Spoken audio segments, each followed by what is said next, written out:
Yeah.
Oh, nice.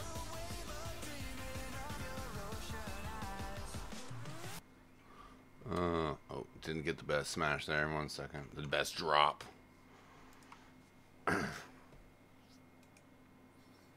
Yeah, what's up, ladies and gentlemen?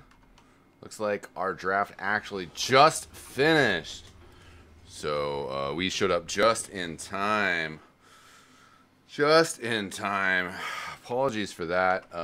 Basically, I was taking a nap. I had the time wrong. I was like, showed up early, 3 hours early. And I was like, what do I do? Do I play Dota? Do I take a nap? I take a nap. Take a nap one. Some naps you don't wake up from. Wah, wah.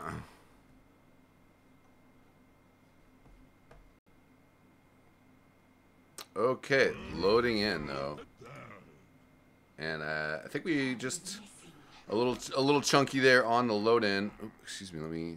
Yeah, okay. I don't even have to jump out of the console to do that. Okay, we're getting started here. Soybois on the dire side, Group A champions. Don't have time to look at it. I think our boys on the other side, Anti-Glazed Gaming, are from Group C.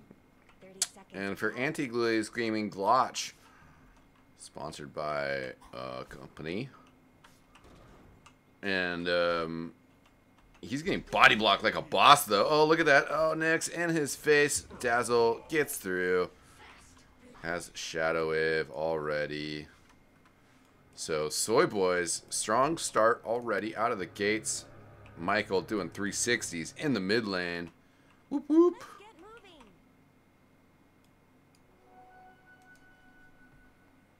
And that's the bounties split evenly 2 and 2.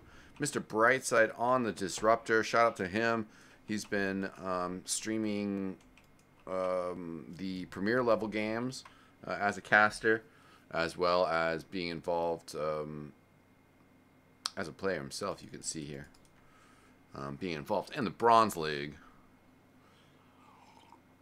And what really I was to say was he sometimes streams his own perspective for while he's playing, and so he did stream his perspective while he was playing against the Burnsiders in our group stage match Hopefully the stream sniping's not starting already, right?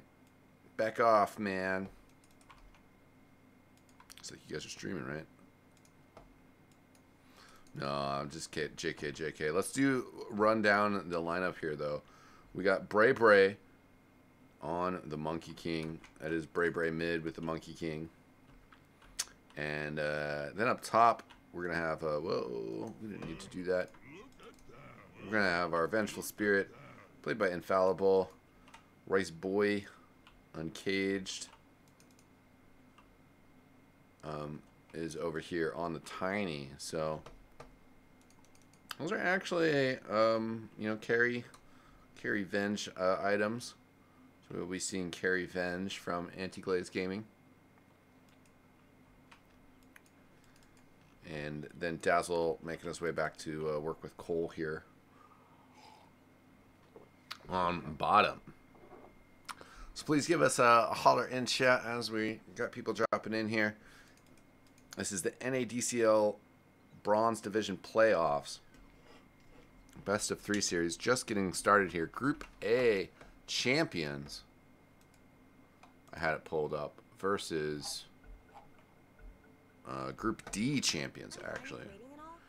Glazed Gaming with the 6-1 record. And it was in Group B that our boys. I think that's the name of their team. Anyways, there was a team that had some TF2 players that I'm friends with that I was cheering for them on the side. But right now, I have no team left to cheer for except for the Soybois because they were in Group A. My team, the Burnsiders, knocked out by them. They put in a solid performance. I don't think this is the exact roster that we played against them, though. I don't think they had Morgo. It was a pretty solid match, though. They played super well. We were kind of frustrated. They gave me the Elder Titan, but it didn't matter because they were super good. And they crushed me anyways. Bray getting the kill on Michael mid.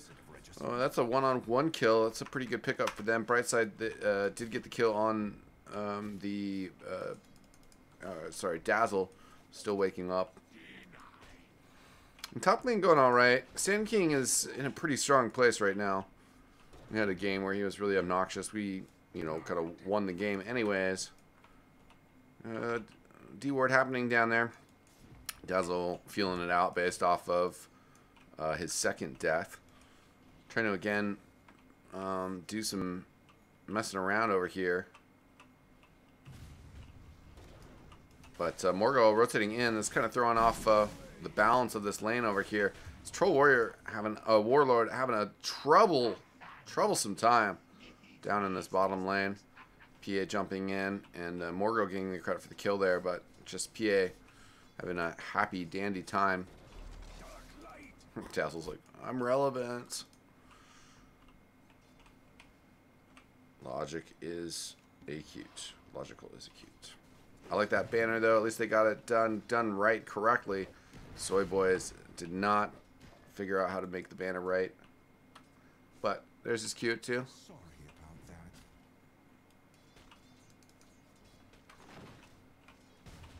So I actually called that Venge as thought she was building up core items, but she's definitely in the roaming support role with Tiny just getting kills, farming up top. I mean, and that's sort of what turned me on to that reality was Tiny with a 12 and 9 last hits, doing fantastic. So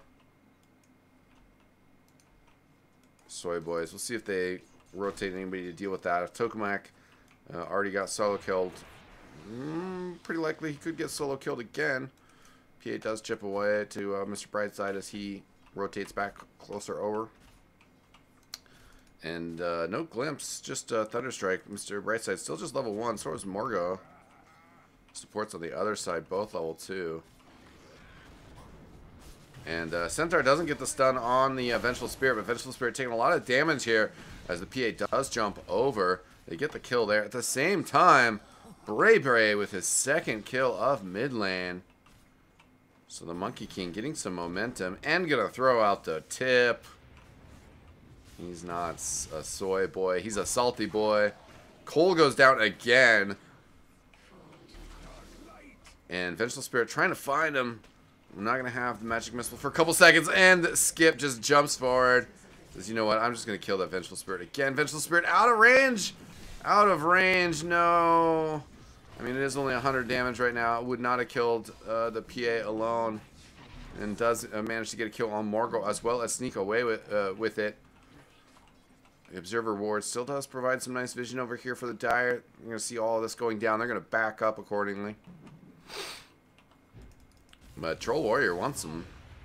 And he is going to get some. But that kinetic field does hold him in range of that tower. Skip trying to toy back and forth with him. Not a lot of damage going to be done here, though. So at least Cole getting kind of something going his way. But very solidly in the middle of the net worth charts. So still no glimpse. I mean, understandable at level 3 to go Kinetic Field and Thunderstrike first. But unfortunate that that's the case. Morgul grabbing both bounty runes on the right-hand side of the map. While Rice Boy, uncaged, will be able to get the top bounty runes. Brebe, aggro here. And he does pull it off with the gets damage out and gets the kill on Mr. Brightside. Questionable whether that was worth it. Let's see. What does the fight recap say? Okay.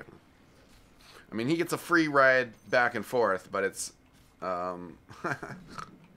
it's the Necrophos who's going to get the most gold and experience out of it. So, not too bad for Bray Bray. More like he just salvaged something out of it rather than kind of turning it around completely. And Morgul just going to body block this. That'll also potentially make Glotch think that there's a ward over there. Potentially. Although he just ruins the ruse. You know, in favor of just getting a free, easy kill on Glotch. Got to take the kills that are given you.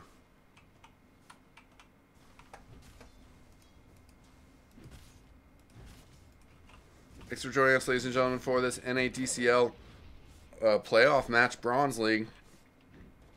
Group A winners, Soybois, up against Group D winners, Glazed Gaming. And the supports down here having a tough time as this tri-lane just giving results over and over again. You got stuns, you got control, you got damage. All the good stuff a growing Dota 2 team needs.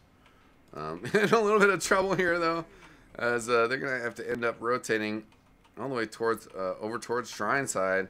Vengeful Spirit TPing in. Troll with some axes. But Skip just going further and further back. Doesn't have the mana for Town Portal and isn't going to have it for a while. So Bray Bray tipping Necrophos as this all continues. Very weak. And not going to be able to stand in lane. And I think the PA just sacrificed on tower. Kind of took my eyes off it for a second. But Glazed Gaming gets another kill on Sand King. So mid net worth wise, certainly going the way of Glazed. About a 700 gold advantage, 750 for the Monkey King. So that's nice and tasty. And the Troll Warrior not getting money. Tiny Monkey King fat. But this tri-lane definitely paying some dividends. But they're going to need the PA to carry this game. Literally and figuratively. And Dagger's going to slow Cole down. But Cole will just keep charging forward. Tower's out here. Gets a 2K though. Amongst his team. They're going to be able to pick up, most likely pick up the third here on Skip. Nobody to skip to. He's just going back and forth. And it's like, oh, congratulations. Monkey King still feeling super comfortable. What has he got coming out here? He's got his second Morbid Mask here. So Tokamak just doing his thing. Not really able to accomplish much besides just farming, keeping the equilibrium together. That's going to be a nice juicy stack for him, though, for sure.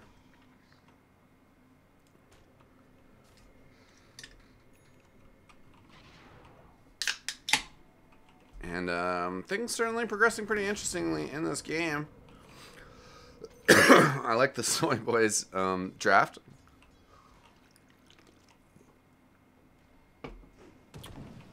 And I think that they're confidently winning the bottom lane. But whether that confident lane win is going to be so much that they swing the rest of the game remains to be seen. However, the Soybois play a pretty cool game, and I feel like their team cohesion, you know, already on display pretty well here in this game. Mr. Brightside and Morgo both have been displaying pretty solid body blocks, so I really get the rotation and the kill on Monkey King. I guess basically my point of that ramble is that, you know, if Tiny and Monkey King are doing well right now simply because they're being left alone, then once the team fight aspects and the coordination really start happening, the overall success of Soybois is going to shine. Because Tokamac's been dropping down the net worth chart, and kind of the gap between the Monkey King and everybody else is closing quite a bit. Cole able to kind of sneak away here, and Bray Bray is trying to find action, gets a bunch of damage on Morgo with his Boundless Strike, but not a lot of damage. It's going to be in the trees here, which does cause some problems for Morgo. Decent stun, but then the concussive shell on top of that, or sorry, spike carapace on top of that. Kind of a stack of escapes. There's a nice swap there from Infallible. Bray Bray going forward to get the kill on Mr. Brightside. Skip going backwards, kind of further alone. Now trying to go for the juke, but yeah, not going to happen. And Rice Boy not even kind of really engaged in lane, so good that Bray Bray and company were able to kind of power through on bottom lane. Other two lanes in the meantime certainly getting pushed into tower. But this is nice, and they might even be able to take the tower. Michael getting popped on, but good dodge of the tree. Still has to run away. Morgo goes for the deny. Not quite timed up right. Nice dodge from Bray Bray on the dagger. And might end up trading daggers, or towers here. Excuse me.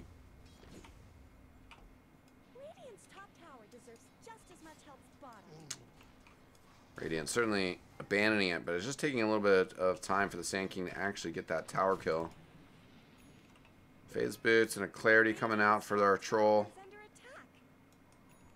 Phase Boots a nice little boost for sure. Bray Bray continue to do work over on that mid tower, just chipping away. Tokamak can't really get involved over here on top. Michael will rotate in. Got that Veil of Hood of Defiance, excuse me. It's one of the ones, like, that's an auto chess item. Why am I messing that up?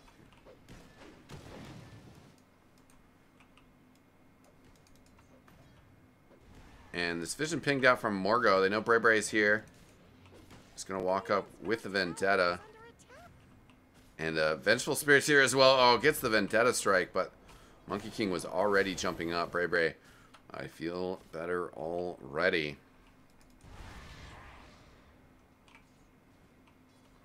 And I'm going to be able to rotate away.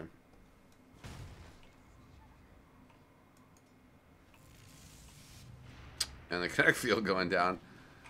Just kind of an annoyance for sure. We get the deny from the Vengeful Spirit. That's quite nice. Skip jumping in towards Glotch here on the Dazzle. Glotch trying to slow him down. Troll Warlord coming in now. This will be pretty obnoxious for sure. Creep so close too that Skip doesn't want to jump to them, but then kind of exposes that there's a teammate here. Not that that's an issue. And Cole definitely feeling fairly confident. Thinks about just running straight at him.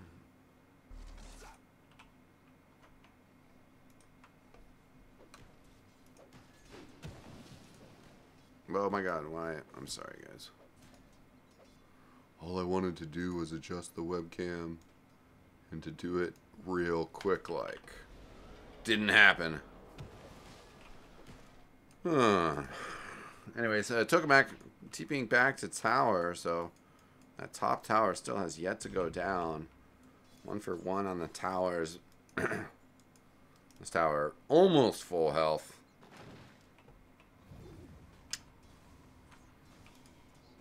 And do have dust up here.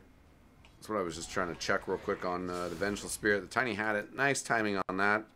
Jump forward, though, as the Blink Dagger is out here on the Tiny. Morgo on the side with the Vendetta. Waiting to strike. And gonna stack some stuns here. So a lot of damage on this Tiny. Gonna be in some serious trouble. Gets kind of the conciliation throw. Consolation throw. So 2 denied towers for anti-Glazed Gaming. Anti-Tower Gold Gaming. And that is pretty significant.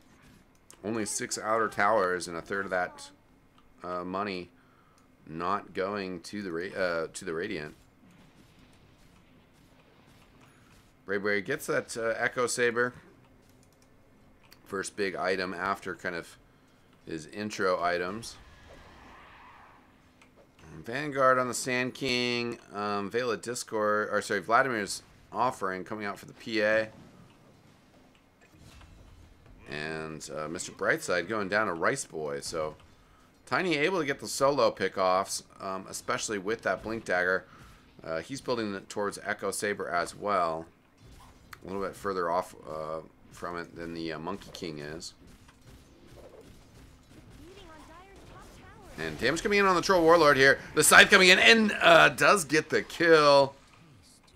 45 seconds on the respawn at 16 minutes. They're chasing down the Vengeful Spirit as well. That's an easy follow-up kill. And definitely, Radiant doesn't have a whole lot of protection when everybody's just right on top of them. Again, Tiny does have good stuns and can team fight fairly well, but if he's not there, if the rest of the team is just ready, if the Dire are the ones picking people off, then that doesn't really matter. Tiny doesn't want to, yeah, Tiny wants to pick people off one by one and pick them off as he can, ganking around. But if there's a team fight going on, then it is a little bit more unlikely that the Radiant are going to be able to pull it off. This is pretty good, though, on Tokamak, but again, he's isolated, so, you know, this is, oh, actually, yeah, nice. Sand King is a little bit elusive. Does build in some tankiness. I love how we got Sand King in Nyx. These guys are like mirror images of each other. But Sand King in some serious trouble. And if we get other people over here from Soybois, they might be able to find some kills in response. But PA did go top before this fight even broke out quite a while ago. And Necro wants another ulti. Still waiting for that to come off cooldown. The cooldown from Disruptor. Nice swap to get Rice Boy out of the Disruption ulti. And this fight continuing to drag on. I don't think it's going Soyboi's way, though, as Mr. Bright said, getting forced back. Necrophos goes down. The Nyx Assassin as well. Also getting swapped one more time. Infallible doing just exactly that. With really great swaps. Great positioning as the Vengeful Spirit. And you can see there that the Soybois just didn't have their firepower together. What started as Tokamak getting picked off, then just evolved into a single 1-by-1 feed of 3 players. They're almost lucky they didn't feed the 4th. But good rotation now from the Soybois.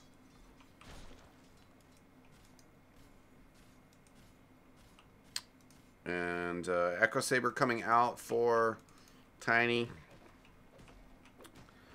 The Basher coming out soon from Bray. Bray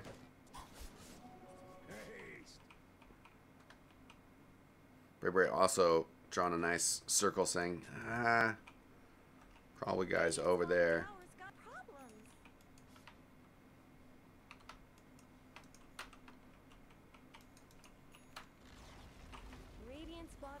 And Dazzle going to be in some trouble here, possibly. They don't see the Monkey King, though. Monkey King sees the Dazzle jump in, knows that there's going to be, well, potentially a shallow grave. Was trying to jump in there at that time, but look at that great Disruptor ulti. And also the Sand King pulling out his ulti as well. That does get the kill on Bray Bray. Rest in pieces. Now, once again, it's the Soybois' turn to chase kills. So, team fight goes their way. Bray Bray not able to jump in there, save his Dazzle, or just kind of get the team fight, the timing of the team fight moving in their way. But the Soybois, as a death ball, are extremely dangerous. They're able to just kind of push right into Anti-Glazed Gaming and get frags. This could be a little bit dangerous, though, as Skip has moved on, and now players returning from Anti-Glazed Gaming. They're right on top of Tokamak. The Scythe comes down. Not enough damage to kill the Troll Warlord. He's in trouble for sure, but still alive. There comes the Shallow Grave. He's going to be very low health. Swapped, but not very far. As he comes out, he gets one kill. Cole goes down, though, finally. Monkey King in here. Nice stun from him with the Boundless Strike. Necrofrost in trouble. Kinetic Field trying to create some space, but he's going to get treed down. Nyx Assassin will be able to get out, but more kills going down as the Vengeful Spirit thrown forward. Gets the kill on Mr. Brightside. So, Skip, a little eager on the teleport out. Mr. Brightside pinging that tower as if to say, maybe we needed to get that tower before we rotated out. So, pretty black and white ways to describe things, but you know, I think that is the second fight in a row where Soybois is kind of like halfway scatter, halfway disperse. And then Anti-Glaze come in and say, oh, what do we have here? And just start getting frags because without the PA, they just are not as scary. And Tiny going in for the attempted gank.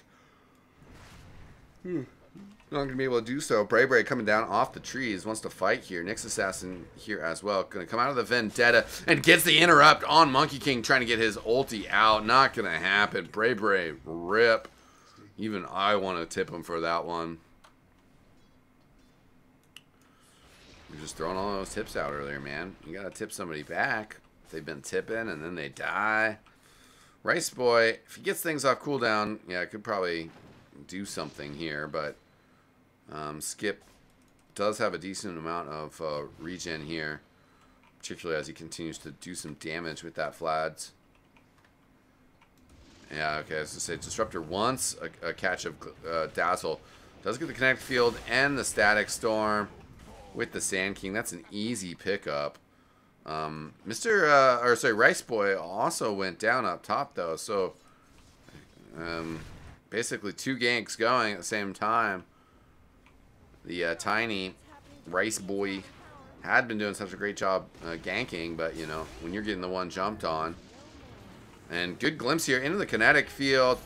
And once again, Monkey King just, like, trying to get his ulti out. This time, I mean, he does literally get it out, but not able to use it effectively. And there's some more tips coming out for Bray Bray as he dies twice in a row.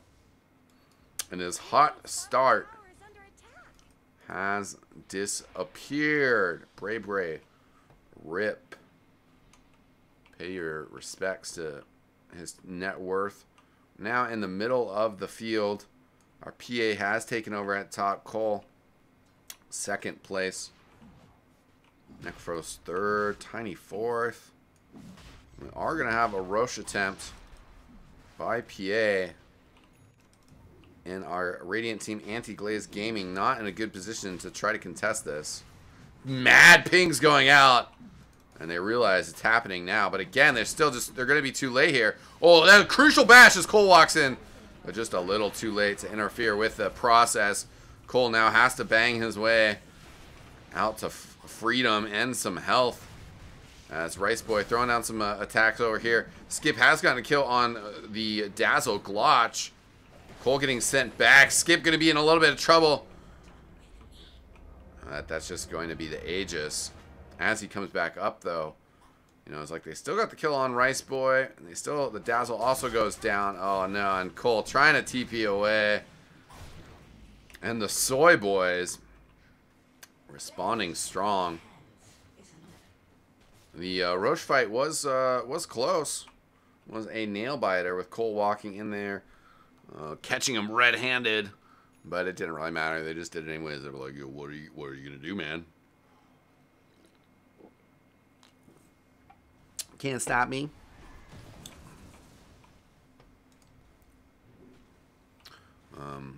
So Soybois pretty comfortable with their push right now.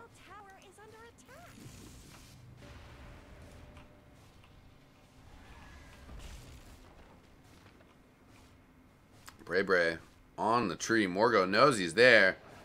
He's gonna come out here, slips down, and it's getting a nice. Okay, nice swap from Infallible, pulling Tokamak closer in. He's gonna get Yule'd up as well. The fight continuing here. Great static storm though. And the ultimate coming out as well, the epicenter. They do get the kill on Bray. Gonna be down for 80 seconds. Glosh also getting blown up. Okay, coup de grace. We're gonna have the Dazzle buying back, teleporting out instantly. Morgo does get blown up pretty quickly there. Cole's whirling axis dealing a lot of damage, but Skip just pushing back forward.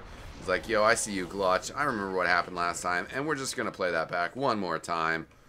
As another crit going the way of Skip. He's chasing Rice Boy as well, but Cole pinged out.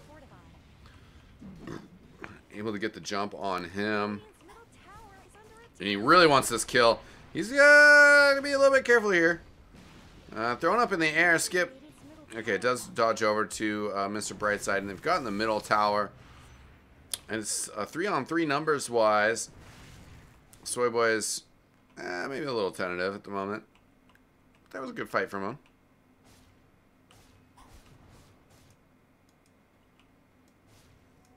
I'll take your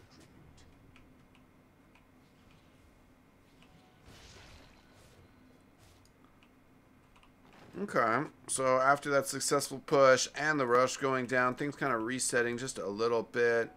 We got some nice items coming the way of our PA. Getting that Manta style, quite nice. Guardian Grease out. What does he want next? Radiance. A bit away from Radiance, but you know what? It's nice to have ambitions. And they're just going to push top, try to get this outer tower. The last remaining one. Soybois approaching this very methodically.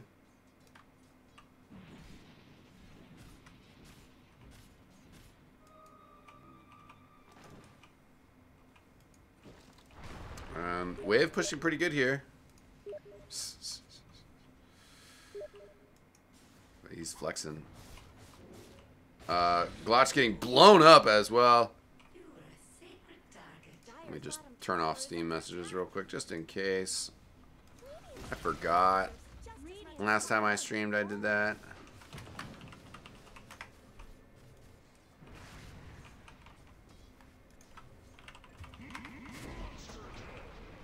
And right now, Michael trying to push in here. Bray getting picked off once again. This time by Skip over on this side. They're also going to get the scythe kill on the Vengeful Spirit. So down for a good 70 seconds. This certainly is the time to push. Lines being drawn. As Tokamak trying to run across the mid lane. Going to bump into Cole here. He's going to be obnoxious and going to be able to lift him up in the air, do Burrow Strike, and with Skip, going to be able to drag him down and get the kill. Eventually. Eventually? Eventually? Okay, yeah, eventually. Glotch getting picked off as well here, so... yeah, rough for Anti-Glazed Gaming. Let's check the overall graphs here. Yeah, look at that. Starting in about the 20-minute mark, we just started getting kills and kills and kills. Well, actually, that's interesting. No, those are all, excuse me, those are all Anti-Glazed Gaming kills. And then those are really the kills that really start swinging it. for the Soybois. And right now they really are swinging it pretty hard. 3 down. That should be responding pretty soon here, but able to get the kill on Rice Boy. He's going to buy back so that they still have full numbers here.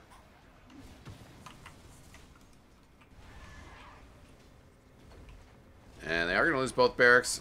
Players getting forward here as Glock now TP'd in. Bray walking forward as well. He's going to get burrow striked. Oh, into the epicenter, but it got canceled.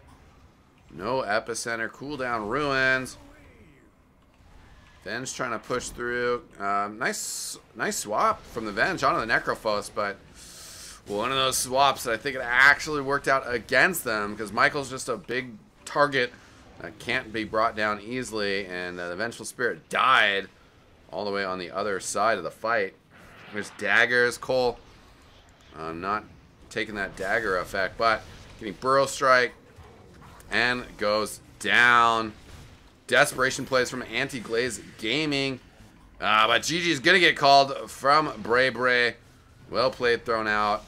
And the Group A champion, Soybois,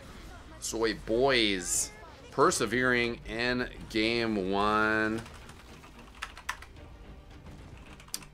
And we're going to have another game coming up.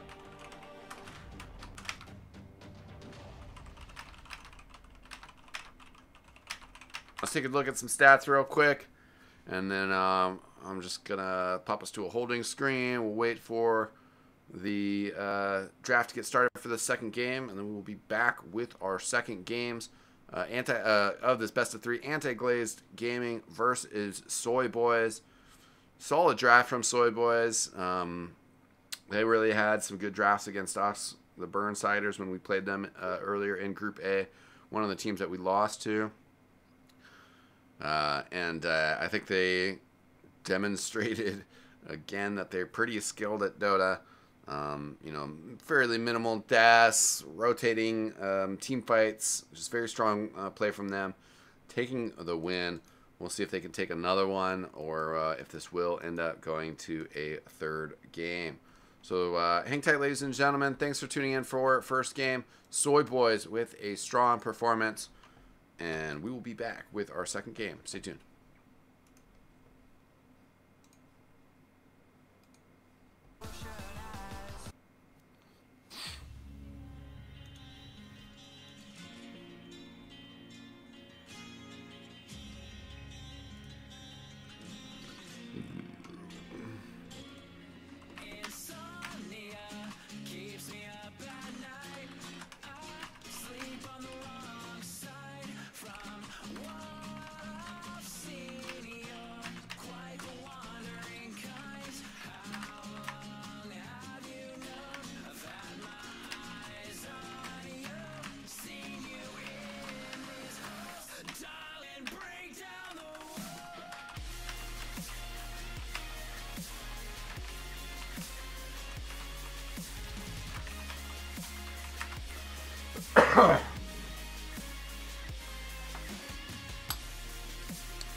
What? Why did the music stop? Screwing me over here. Whoa, whoa, whoa, whoa. Whoa, whoa, whoa, whoa, whoa, whoa, whoa. Yeah. Welcome, ladies back. Welcome back, ladies and gentlemen.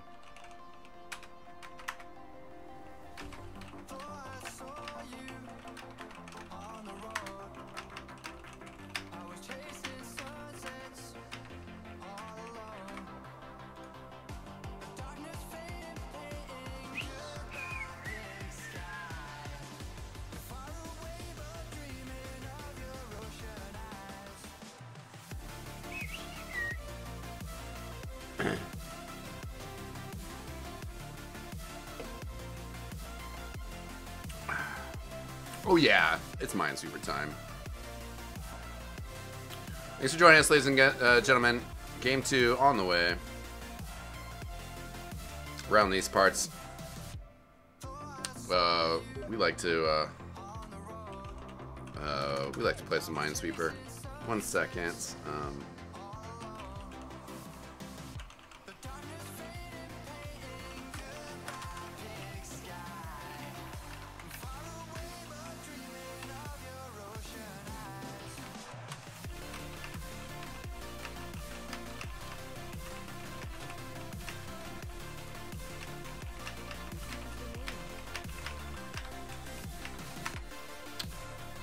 Alright, ladies and gentlemen, sorry, we're gonna kill the music.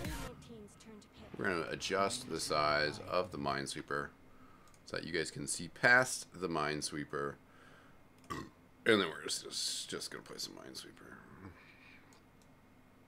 I think, where is optimal? We did this before. We go like right there, so you guys can still see what is happening. We got our bands: Oracle Band, Nyx Band, Pango Band, Anti-Glazed Gaming are like, yeah, no more Disruptor. They ban that. And then Lashrak Death Prophet, Anti-Glazed with the second pick going for the Lifestealer Winter Wyvern combo. Played a game with Winter Wyvern earlier today. They did pretty strong. And there's that Razor. Razor's certainly rising in popularity. We got a friend who's a Razor spammer. He might have just tuned in. Shout out to all you boys climbing the ladder, aspiring to be Bronze League. Not everybody gets to be in Bronze Div, and you know, a lot of pride amongst the Bronzies. And certainly, you know, huge shout out to our man PPD, Peter Pan Dam, as he has put together this awesome league. Also, some great sponsors have been involved with it over the years, such as Mod Mic, made by Antline Audio. They sponsored NADCL Season 1, and I think Season 2 and Season 3 had primary sponsors, and so that wanted exclusivity. So I believe that is how that went down, but it wasn't an amicable parting of ways. And I think NADCL, or sorry, Antline Audio, do kind of want to get like re-involved with it, or they're just generally supportive, I should say. Huge shout out to those guys. Well, you know, since they did sponsor the NADCL, I don't feel bad. Shout out to the Portland Burnsiders. We played in NADCL, and we are sponsored by the Antline Audio. And if you guys want, might be 10%, might be 15% off, use coupon code 503 on the Antline Audio website. Their mic wireless is expensive, but the price and the quality justify it, and that is a pretty cool product. 10 seconds remaining. Dang. 5 seconds remaining. Felt like a pretty good time. It was a pretty decent good time. What's up, Ollie 07777? Oh. Yeah, sorry, Ollie. It's a newer coupon. But we appreciate you guys. If you guys want to throw that out there, that makes us look good. And, well, you guys get a little bit of love out of it, too. But again, shout out to all the teams that competed in NADCL, as well as all the teams that throw together squads for the different qualifiers that are going on. I believe there's the MDL qualifiers for North America. I believe those start tomorrow. 10 seconds remaining. I could be wrong about that. 5 seconds The remaining. closed qualifiers, I believe, are tomorrow. So I actually have some time, and probably will be doing some more casting of that. Any feedback on casting is appreciated. Certainly we have a little bit of our own style over here. A little bit of ghetto fab flair. I've been casting TF2 stuff for a long time. And I'm not too worried about some of the production bells and whistles. Just got to have a friendly voice out here. Bringing you guys some fun. That goes a long ways, right? Oh my god.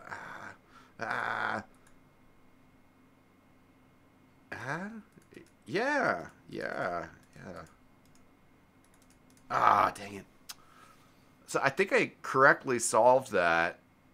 And that was a freebie. But it was confusing and scary at the beginning. Okay, so we've had some more bands. Next round of picks starting to come in here. Lion and Winter Wiren. That is a brutal combo.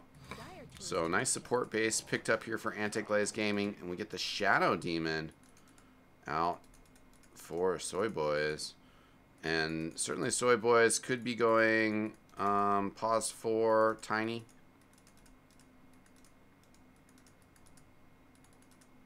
Radiant team's turn to pick. Nice, winning that 50-50.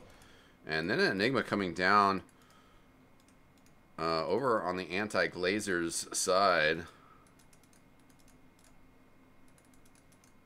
I'm personally pro-glazing. Not glazing gaming, I guess, but 10 seconds remaining. but just glazing in general. Whether that's like a frosting or whether it's like a glazing for like a meat product. Yeah, I'm just casting to get some more experience under my belt with Dota itself. Make sure that my hype is flowing well. If you guys like me, then please, you know, shout me out when you're like, who should be the next up and coming low tier Dota caster? You should be like, eXtine, that guy from TF2. Turn to ban. Get him for your tournaments. And then I'll be there. It's that TF2 guy. I don't mind that rep. Although in a Dota game I did get called that TF2 meme guy one time. That was pretty funny by a stranger.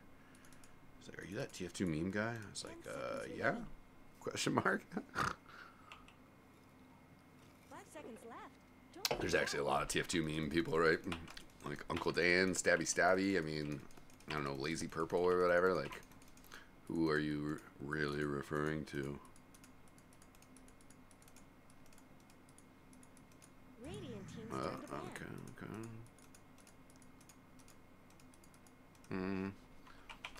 Had to guess. The Jug is a pretty good carry to pick up, you know, considering Blade Fury gives you that free BKB. So, just able to spin away from a lot of these dangers that are going to be thrown at him. He sees, like, something crazy coming up. He's like, nah. You know, Winter Wiren or Open Wounds. 5 seconds remaining. So I really like that flexibility he brings to the team. Jug's super annoying for that reason. Ah, shit. That was just kind of a weird sticky situation, and then I was like rolling through it correctly, and I was like, I'm doing great.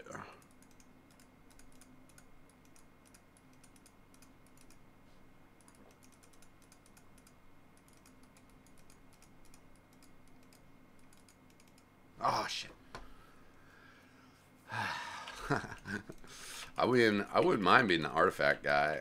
Team's turn You to know, artifact is kind of neat, and I think I could have done a decent job casting it. But certainly, artifact has problems that need to be solved. That's a whole nother conversation, but it's pretty interesting. I mean, I would like to see them make like crazier adjustments to the game. seconds remaining. In terms of kind of pacing or, I don't know, mechanics, I 5 guess. seconds remaining. But I can see them making some pretty drastic changes and then like ending up with an awesome game. And depending on, you know, how the mechanics of all of it work out, that it's like eventually they do grow it into, you know, Team's turn. something that is worthy of a couple $1 million tournament. Lena for the last pick, so certainly is going to be the pause for Tiny. Soybois say, yeah, that Tiny is great. We respect that. We saw what you did last game. He's great for ganking people and blowing people up. But that's kind of a pause for thing. Remaining. And I think in the last game it was sort of weird where you kind of had that like 5 seconds dang it. remaining. sort of the 3.5 and the 3.5 with the Vengeful Spirit playing a kind of pause 3.5 role. But didn't really kind of work out or scale. Maybe particularly when they got into the late game, you can see how that worked out with the Tiny.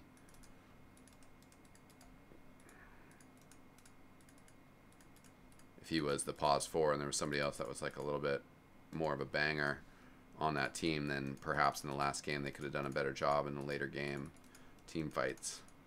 A lot of like perhaps and maybes in there, but you know, like perhaps we will win a game of Minesweeper before the game starts.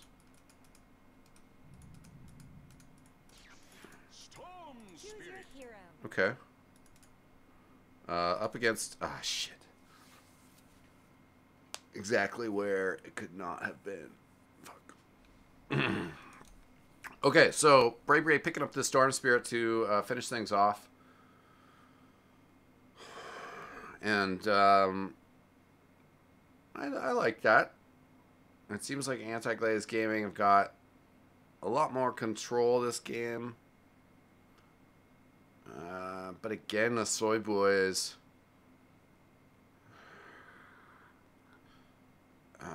could and probably will. We'll have to see, of course, run a aggressive tri-lane and just bully the lanes once again. You know, because how's this going to be lane for Anti-Glazed Gaming? You know, if you have Enigma alone in a lane, you know, maybe if it's a one-on-one lane, then he could just get ganked super easily while, you know, somebody from the tri-lane rotates out. So they might lane this as double lanes, but if Glazed Gaming's running this as dual lanes and Soybois are running this as a tri-lane, then that double lane is just going to get rolled over with Shadow Demon and Tiny.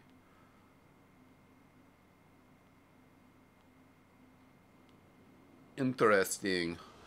Yeah, because you run the Razor solo off.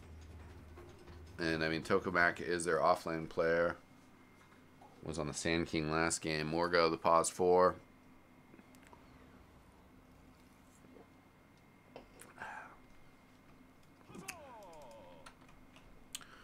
All right, ladies and gentlemen, thanks for joining us for Game 2 of this Best of 3 and the NADCL Bronze Division Playoffs for Season 3.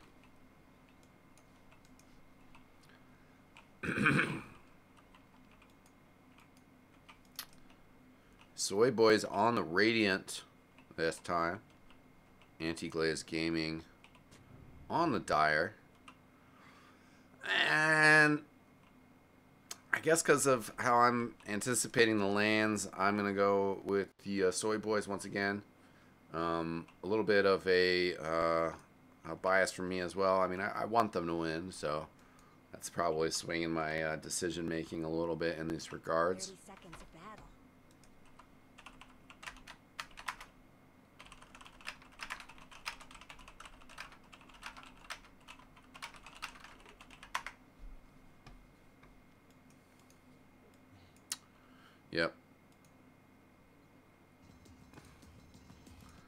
Sorry, I do have the chat on the stream so you guys can see me typing away on the side. For some reason, I didn't feel like it was worth the verbal shout out, but I wanted to respond to my friend there, Sir Ramed.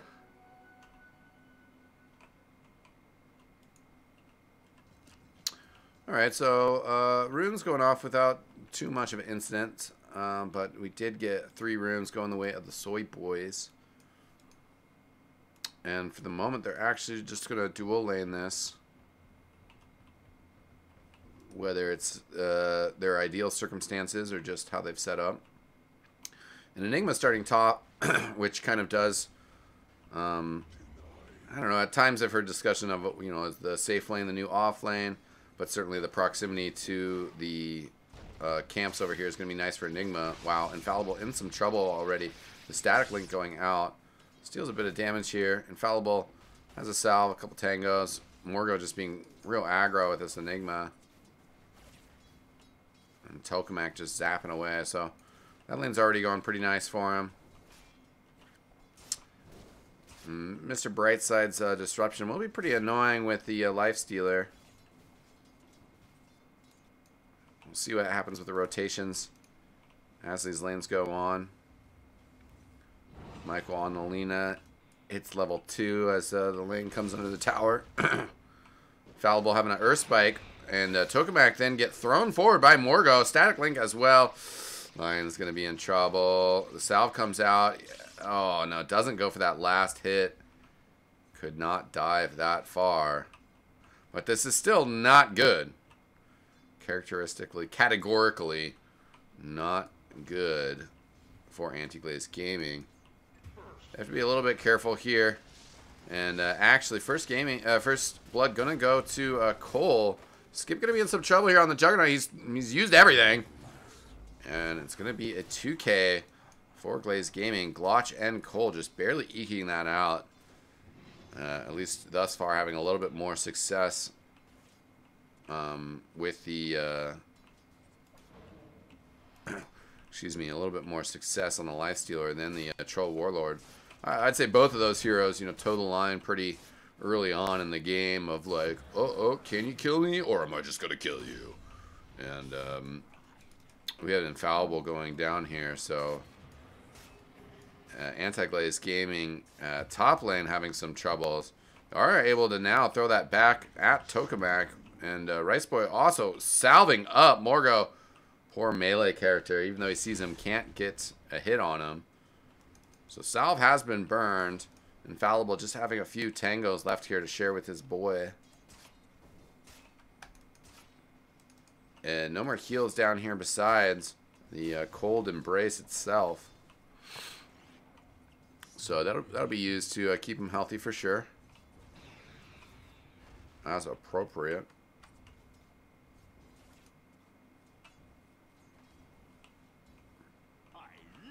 And mid lane pretty even at the moment. You see just about 15 gold difference in net worth. 1/3 of a creep. Skip getting kind of pushed back here. Top, this is going pretty comfy for Riceboy. Has the soul ring out. And got another round of consumable heals. Glotch getting taken down. Must have made a misjudgment there. Or the the poison must have gotten him. And Cole trying to finish this off, but it is dangerous. He's got to switch over to Skip. Skip's got a good amount of just kind of healing here. Or sustain with that tango going off, so it's a deceiving amount. Maybe more so than a good amount, I should say. It drags that creep into tower range, unfortunately. I think the deny did happen by Glotch. And the pull going on over here by Infallible. With Morgo going back to base. We'll see if chooses to rotate down into a tri-lane. And leave the Razor solo. We do have a bit of a rotation, at least for the rune, by Michael. Looks like that's going to be the end of it, though. Just grabs the rune. Filling up the bottle nicely. And Tokamak over here still just trying to mess with this pull, but pull's going to be able to get some of the creeps. Tokamak wants that last hit too. Oh no, gives it to the Lion. And we have Shadow Demon died. It must have been a sack. I didn't quite see it. I think it was must have been right there though. Let's see. No, he's back alive already. Both runes on the right side gonna go to anti-glaze. Both runes on the left going to the Soybois. As bright side comes back in here, gonna be able to mess with the clarity. Take that off. Enigma's going to rotate over here just to kill this one creep that's left. Not going to put a lot of tower pressure directly, or just bringing balance to it. So it's going pretty well up top here with Riceboy level 5 versus Tokamak just level 3. Trying to make some plays and be like, yeah, I'm Razor. But Enigma just didn't really care about that. Trying to get boots and Hand of Midas, as you see in his quick buy. Here comes Morgo with the stun. Now doesn't get the combos, but the Laguna Blade does come out, and as Infallible comes back up here as well. Tokamak goes down, and there goes our Disruptor as well. So this draft not working out nearly as well for our boys as they would have hoped.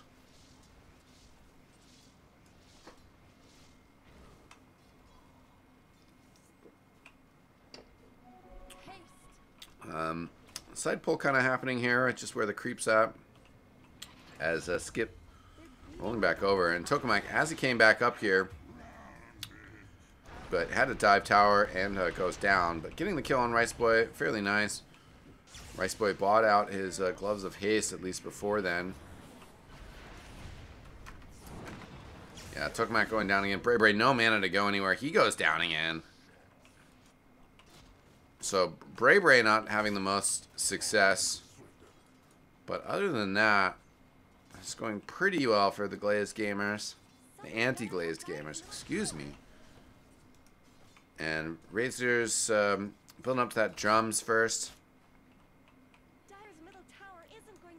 Bracer and Sage Mask. And the D ward instantly feels bad. A little support tip talking going on there.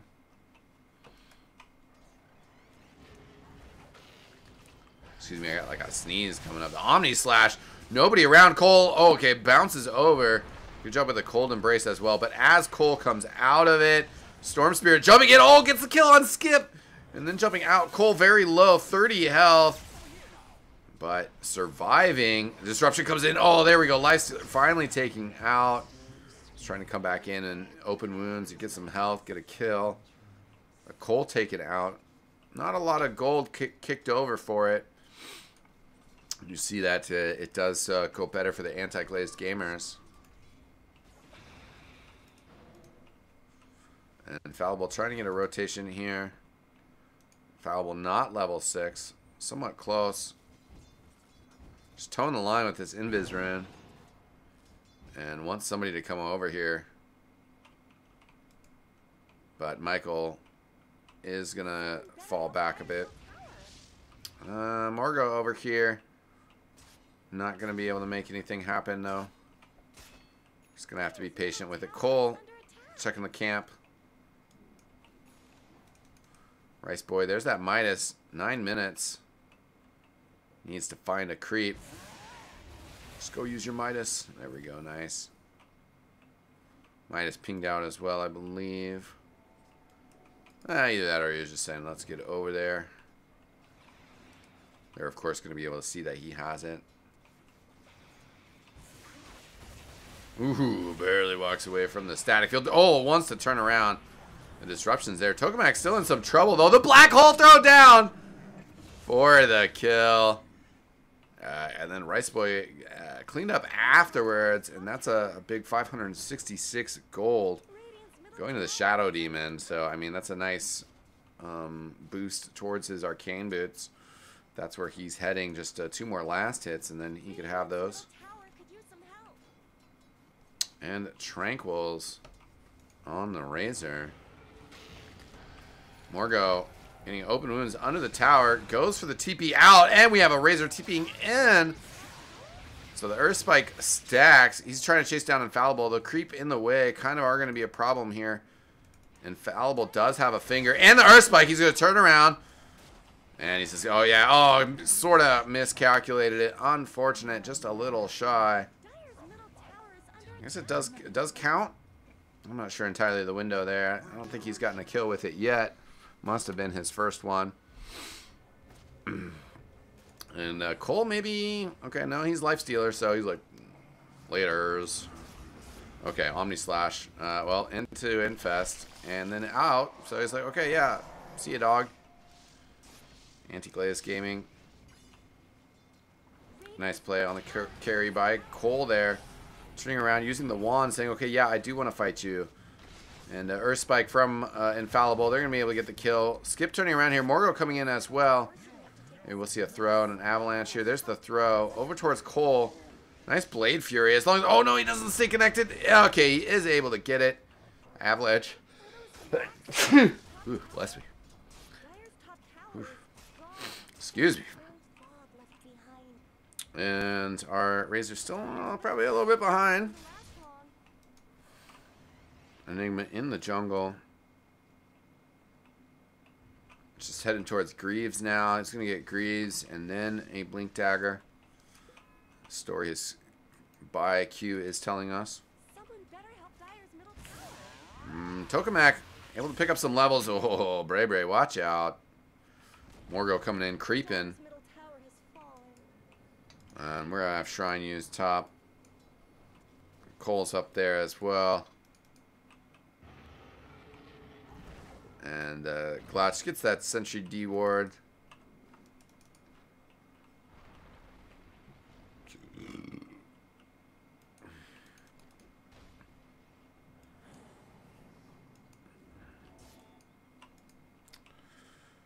Bright side with Arcane Boots. Tokamak a little bit closer to drums. Visibility rune. Going to be picked up from Infallible here. No vision to lead them towards Morgo, or might try to get Brightside here. Tokamak drawing on the map. I believe that's his drawings. Could be Cole's drawings.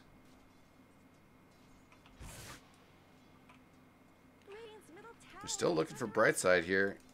He's nicely tucked away, though, on the tree. Cole going to lose a bunch of damage here. 56 to the Razor. Infallible still invis down here. But nothing's going to happen with just the Winter Wyvern and the Lion. It's like desperate for somebody to just like walk in at like 3rd health. But Morgo coming in. Okay. Oh, gosh. Winter's Curse there is able to save our poor Lion. Under a little bit of duress for sure. Dire scanning. Bray Bray is just like, I just would like to make sure that I'm not about to get jumped here. I don't think he quite showed in mid, but now that that scan is out, Morgo is like, I would like to kill you. Glotch and Infallible pinging over there. Okay, say let's rotate. Might have been a bit of ships passing in the night here. But Morgo now has turned himself into a position where it's like, you might be the one getting ganked on now. The smoke coming out. Yeah, I don't think they directly had vision of Morgo. Otherwise, that Lion might have just kept running over there to try and get the kill. And under this daytime vision as well. Does that work? Oh, nice. Sorry, I'm just like realizing I can use the numbers to skip around. Like, that's fantastic. Back Razor.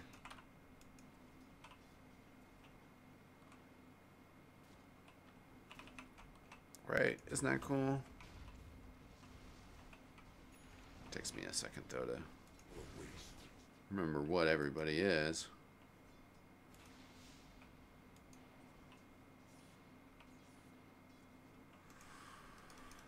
Rice Boy, still just doing his farming thing. He's got Mac Recipe on the way though. As he TPs down bottom to get some push on there. Get the split push going, delay this game a bit just to get Cole and Bray Bray rolling a bit more. I mean, they have 2 minuses on the Dire side compared to a 0 minus on the Radiant. Tokamak getting Earth Spike. Didn't realize that line was here. The Hex, the Earth Spike, then the Finger. He's going to pick up another kill on that, doing an extra 100 damage. That is about plus 15% at this point, 1/6. And, well, that's a black hole for one person, but it is the Juggernaut. He's pretty important. Also, fairly slippery, so pretty much worth it. Bray Bray rolling over here as Morgo blinked in and then got taking part of that winner's curse. Are going to be able to get the kill on Bray Bray. Pretty easy stuff. And Soybois pull one back from that.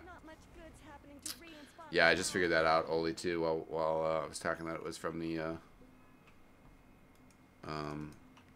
player position. Wow! It's back and forth. But Dota Plus does like anti-Glazed gaming. And their opinion of that has not changed since about 420 in. They bumped down to about 75% chance for the anti-Glazers.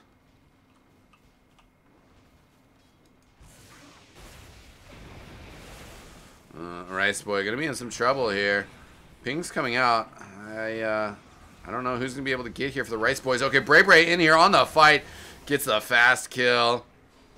And continue to put pressure here on Tokamak. They should be able to blast him down as well. No problem.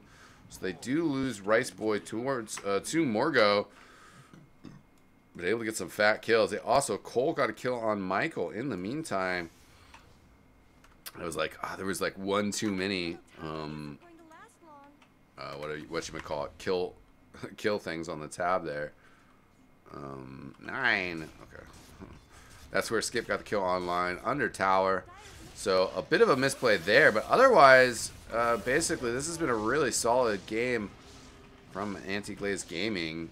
Skip continuing to get chased down that healing ward, though very strong.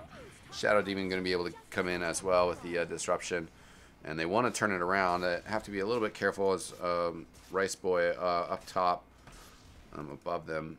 He does not have a black hole though. And his movement with the creep was detected. Tokamak's going to run into him now. They're going to see him. That's pretty deep, though. So they're going to be able to put pressure on this tier 2, but not going to be able to put damage on the Enigma. Or find a gank, you could say. So they're going to back up and rotate. Yeah, avalanche and then blink away. So there's pings now. Anti-Glazed Gaming says, okay, they left. Let's engage. But they're not going to be able to do so. Skip rotating around the side. Morgo blinks in, throws him up in the air. TP is out with the rage. Nothing they can do against that. Glotch going to grab the haste. Bray Bray heading towards that Orchid.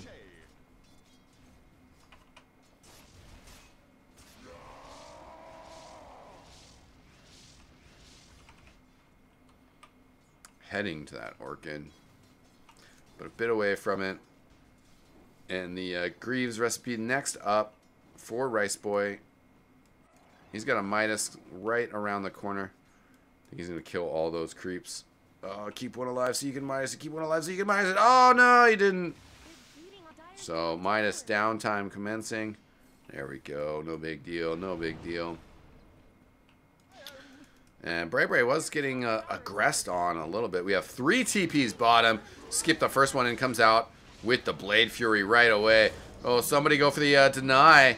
Somebody go for the deny. Skip gets taken out and Glotch hits that last hit from the side. Juggernaut TPing in with the Blade Fury. Couldn't even hit the tower once. Oh, they get fingered again. And the Soybois, oof, getting dumped out. Poured down the sink. Somebody say, I ain't got time for this soy. I want this soy. Ooh, Rice Boy says the Skip Classic.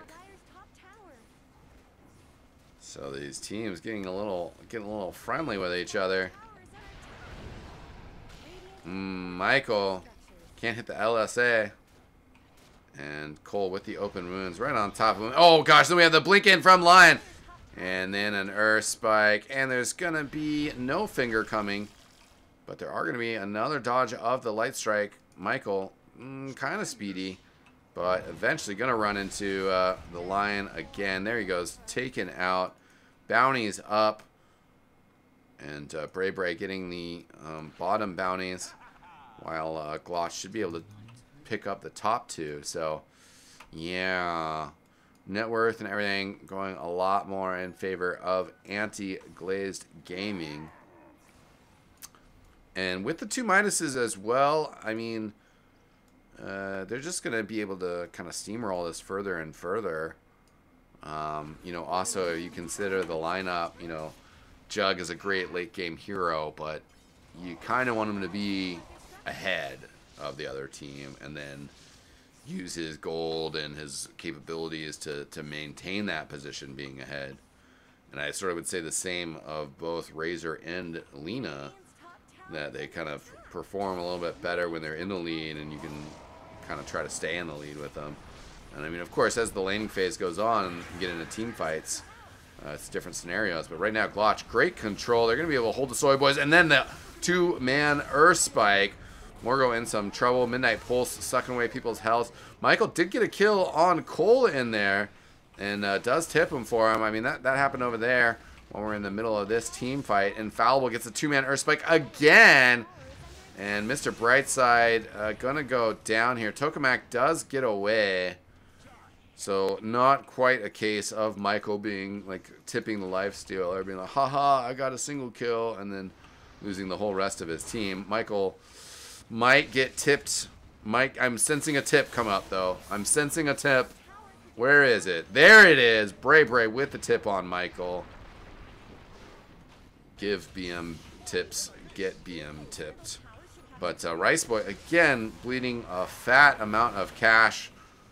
Over to Morgo this time, 934, and the line in the Witch the Winter Wyron doing the classic support technique, defensive technique of, well, they can't kill both of us if we split in different directions. Unfortunately, that time it didn't work out. They can kill both of you. So Soybois bringing it back a little bit. Oh, look at that. Dota Plus starting to believe. Starting to believe in the Soybois. So you're saying there's a chance. As Bray Bray trying to be a baller. He's got Cole with him. And is going to end up just dragging Cole down into his death. Bray Bray with the confident jump out. Didn't see the other two people from the Soybois standing there. So I mean, anti-glazed gaming, they got to be careful. They got to be paying attention because the Soybois are a dangerous team. And as we've seen time and time again in Dota, for those that are watching Dota, you can be in the lead and still lose the game. It really doesn't matter how much of a lead you had.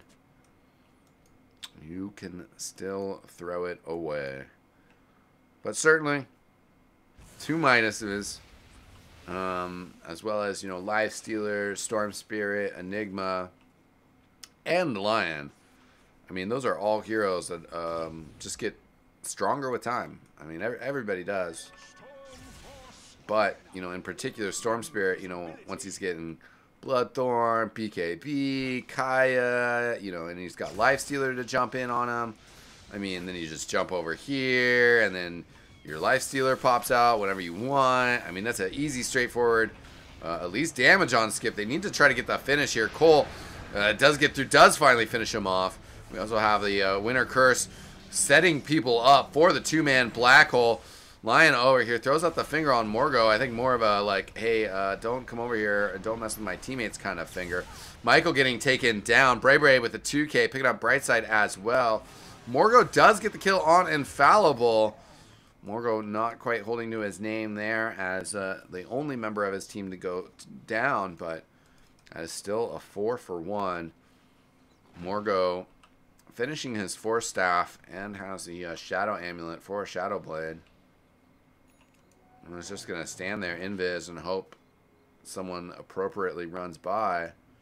But all 4 runes likely to go to Anti-Glazed Gaming.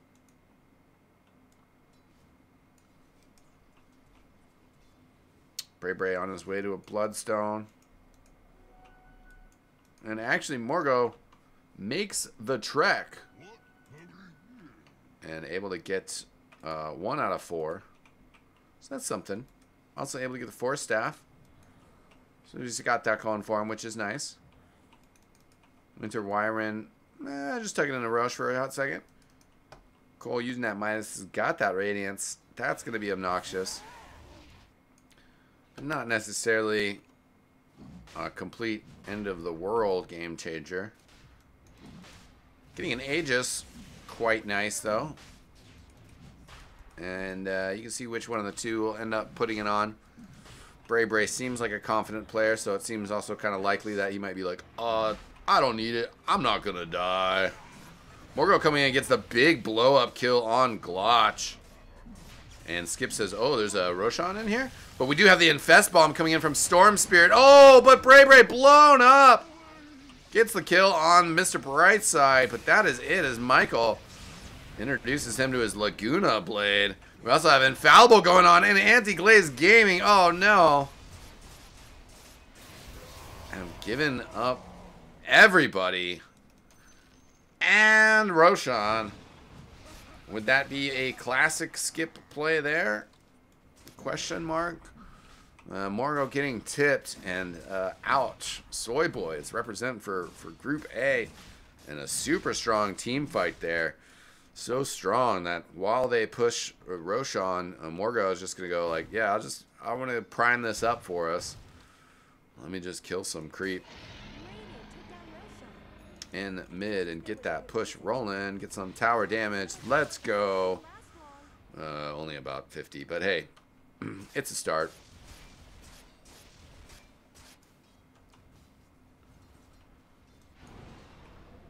And the Soybois going to push top here. Michael's got that Yasha and Kaya, as well as the Yule, so feeling pretty comfy.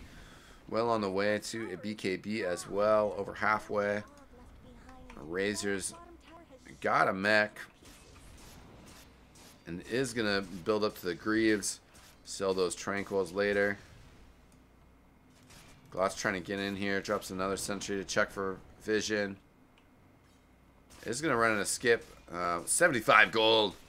Giving away. Free healing ward. Cole going to cut the lane. Bottom. While Bray trying to push off, top with some Eidolons. Got to be a little bit careful, Bray. Don't get killed. And, oh. Yeah, gotta watch out for that pathing. I don't think showed himself to skip there. And yeah, finally is just gonna TP out, especially with this double damage rune bottom. We have a few members of Anti-Glazed Gaming. They even scan the fountain. But it's actually all 5 of the Radiant are top. And this movement to, oh, no items. I think it already dropped off what it had. Nice pickup by Bray, but again, 5-man up top for Radiant. So they're just going to really get up here and say, okay, well, fine. Like, we want to take high ground. We're ready for this.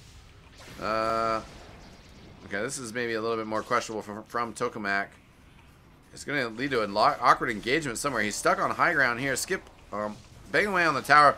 Morgo comes in as well. The throw's out there on Riceboy. Riceboy's going to be in trouble. Does he buy back? Yes, he does.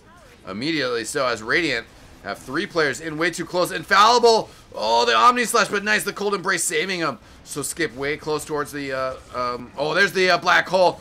Two caught. Morgo on the side, though. Blinks forward, then throws out the avalanche. Skip is going to be able to Blade Fury and gets away with 170 health. Morgo goes down. So it is 3 kills fed by the Soybois. Poured straight into the mouse of Anti-Glazed Gaming.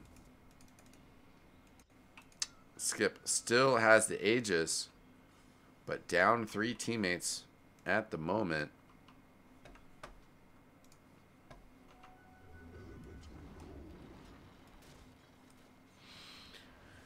Thanks again for joining us, ladies and gentlemen. This is Soybois on the Radiant versus Anti-Glazed Gaming, NADCL Bronze Division, first round of the playoffs, which is just 4 teams, each team representing their group. And Soybois, winner of Group A, the group my team participated in. Soybois, when we played against some strong opponents. And right now, Skip getting jumped on.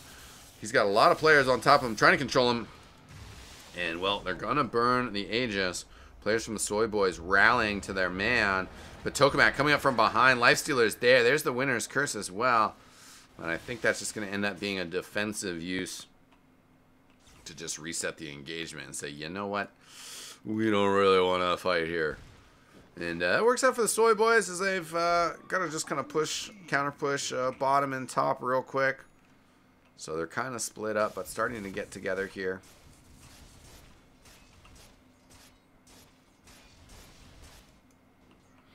Rice Boys got to watch out. Tokamak on top of him has the Rod of Atos. Going to ping him out as he gets on top with the static link. And throwing out a bunch of damage and throws out drums. The Winter Wyvern over here is going to be able to cast the Cold Embrace on himself. Cole pushing forward, though. Once to get that kill on Tokamak, the Winter Wyvern has bought back. Is going to have to walk his way out here. Morgo jumping forward. Big damage on the Lion. Lion surviving. Oh, and barely walks away from the Lena. The Glimmer Cape comes out as well. And Cole still out here. Has got to be a little careful. The only player out for Anti-Glazed Gaming. Bray jumping forward. Morgo getting the kill on Cole. And Bray trying to fight off this Shadow Demon. Is going to be able to get the kill there. So it's taking down Mr. Brightside. Morgo also pretty far forward. Has the Invis, though. Shadow Blade. Oh, and there's the Black Hole. Gets 3! Look at that. Cole. Or sorry, that is Michael on Alina going down. Tokamak taken out as well. Skip. Gonna have to go for the Blade Fury to try to teleport out. But the Winner's Curse is there to go through it. And Skip is going to go down, and it is a 4 kill for Anti-Glazed Gaming. Big fight for them there. 2 buybacks, so not big gold change, but they have the gold advantage that they kind of burn it. Don't quite want to think about it that way, but, you know, can light it on fire if they so desire. But that BKB on Enigma is going to be a big factor. You know, still going to be a bit until the next black hole. But at the same time, you know, he did get interrupted from Morgo that last black hole. So, you know, whiff on the dust there. So going to be able to get that out uninterrupted this next time is going to be important. And you can see we got a nice item. A Mjolnir coming up on the Juggernaut.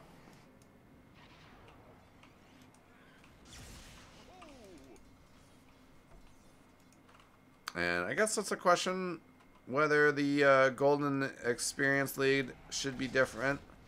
That's pretty crazy spike, though. And really didn't change Dota Plus's mind too much. Got him back towards about like a 60% in favor of Anti-Glazed Gaming. But, you know, Dota Plus has been known to be wrong. I mean, it's just an odds prediction, you know. You always could get that low roll. And Rice Boy in some trouble here, but blinks away. Sniffs it out from Skip. I don't think Skip would have just straight Omni-slashed on the Enigma. Sort of debatable whether that would kill him. And Cole, oh, does get caught. And Bray jumping in. Bray is going to be able to jump on Mr. Brightside with the Orchid. Puts a bunch of damage. Not enough to pop him at the end of it, though. And the Winter Wyvern's going to have to throw down the Winter's Curse. Skip throws out his ulti as well, the Omni Slash. But Bray able to just zip away. A lot of control here. So Glotch going to be able to just continue to sneak away. And Rice Boy does have a Black Hulk here. Blink, BKB, all the tools are up. Perhaps waiting for teammates. We see Bray start zipping out. You might have to look for the Black Hole. They see Skip teleporting. I was sort of surprised. There's the Infest Bomb coming in. Enigma and others lagging behind, but Soybois in a bit of trouble there. I think last game it was anti-Glazed gamers that kept teleporting somebody out and then losing fights. Or am I wrong about that? No, I guess that was Soybois last game who were doing that. Or Skip would leave and then they get jumped on, but they were still just able to persevere last game, so we'll see if they are able to do so again this game. And Bloodstone has been skipped over for BKB,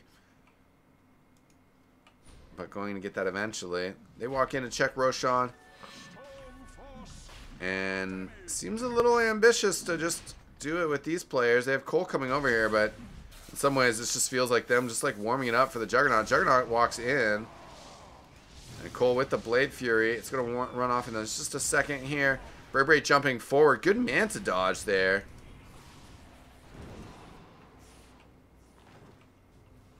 But Mr. Brightside going to get picked off on the side here. Brightside buys back immediately. Cole gets thrown forward by Morgul. Bray jumping around. Very low health. They might just want to disengage here. Yeah, Bray actually going to TP back as... yeah, Glotch just barely getting out there. Nice kind of timing. Good luck there. Cole pushing top, but I don't think that this Jug's going to take this Roshan necessarily fast enough to stop the Dire from messing with this. Anti-Glazed Gaming likely to engage here as Roshan about half health. We do have all the tools up for our Enigma. Really make the jump in to grab a Black Hole here. Tiny on the side jumped on. Skip with that Blade Fury. The BKB is out. Black Hole goes down. Doesn't end up just grabbing the Shadow Demon. And Skip had died in there from Bray. The buyback did come out. And Skip is here. Tokamak has also bought back, having to walk forward here. Michael in some trouble, though, as Lion Infallible trying to blast him down himself. Isn't going to be able to do so. Michael able to get away. So in the end, gold-wise, especially with the buybacks, barely in favor of Anti-Glazed Gaming. We are going to get a Roshan just wrenched out of this.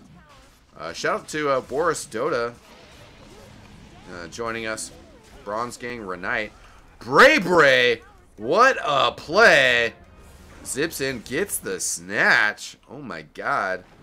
He didn't get the Radiant kill, but I'm just glad I had the camera on that. So I like temporarily looked away to shout out our boy Boris. I believe Boris was playing in another matchup earlier, and curious how that went for him. But yeah, Bray, huge snag there because, as I said, the Soybois did commit quite a bit of resources to make sure to get that Aegis. 2 buybacks, and then it's just the circumstance of like Lifestealer's dead for 45 seconds. Imagine that Bray didn't snatch that Aegis. If you have this like same player count, but you have an Aegis on the Radiant side, they'd be like, yeah, let's take high ground. You know, like, let's push. But without an Aegis on their side, they're like, a little questionable.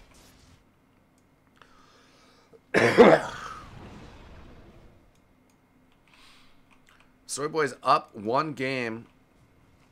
So if the Anti-Glazed Gaming crew here are able to take this, we'll go to game 3. And Dota Plus still in their favor.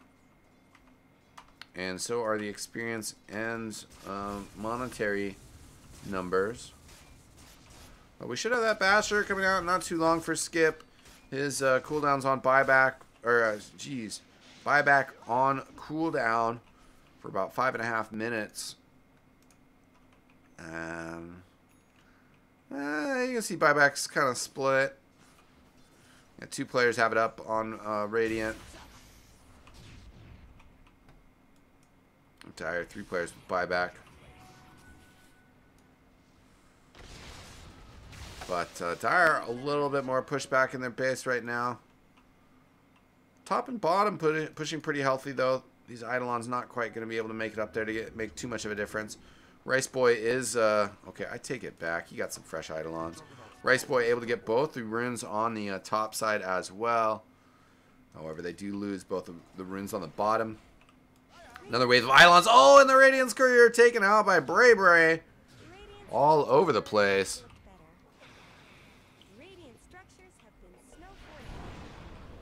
And Red Starka trying to sing, can Dire win this?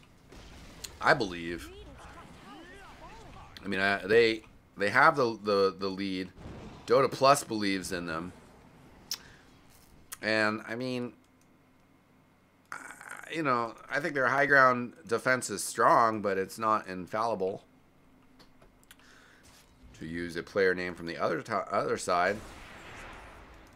And, I mean, you know, like I mentioned, I feel like Bray Bray and Cole are just going to get a lot harder to kill here. I mean, a Lincoln's, he's building into an AC. He's really not that far from that AC. I mean, he's got buyback, though, so he doesn't need to save for buyback. But the Bray Bray. Well, you know, 2 huge plays. He gets a freebie. You know, it was just a 7-second charge. It wasn't like a 10-second BKB charge. Yeah, right, Bray Bray.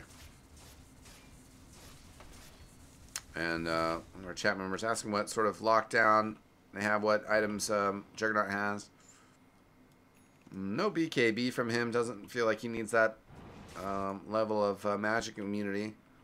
Just going to rely on his Blade Fury and perhaps his Butterfly. Do you have the smoke attempt coming out here? Looks like they're kind of faking that perhaps the Storm Spirit's going to rotate. And then they're going to smoke back down here and try to find kills in the jungle with this Infest Bomb. But the Radiant might have players rotate into each other. Bray Bray does find them, but now he's got to be careful because you're bombing into 4. He gets thrown up in the air. The Omni Slash comes out as well. And Bray Bray taking down. Instant buyback. The Black Hole is out here as well. Has gotten 2. Bray Bray is going to be zipping in. He wants this. And I heard the Finger of Death go down. No, actually, that might have been the Laguna. No immediate kills there. Cole has gotten the kill on Skip. That is big. Skip down for 122. Tokamak going down. And Bray Bray with the dieback. But 2 cores down for the Soybois. And Morgo, you know, not technically a core. He's in that pause 4, but he goes down as well. Infallible, nice jump in. There's the Hex, the Finger. Rice Boy coming in, gets the kill.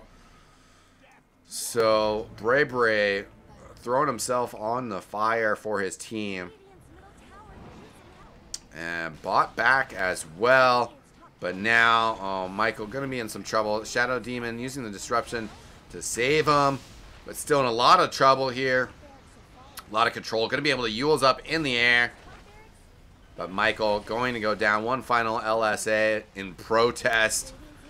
Shadow Demon is out. But Mr. Brightside getting stunned down. Getting control. Trying to turn around. And gets fingered down. 7 finger kills. They're going to go for the win. The GG. And there it is.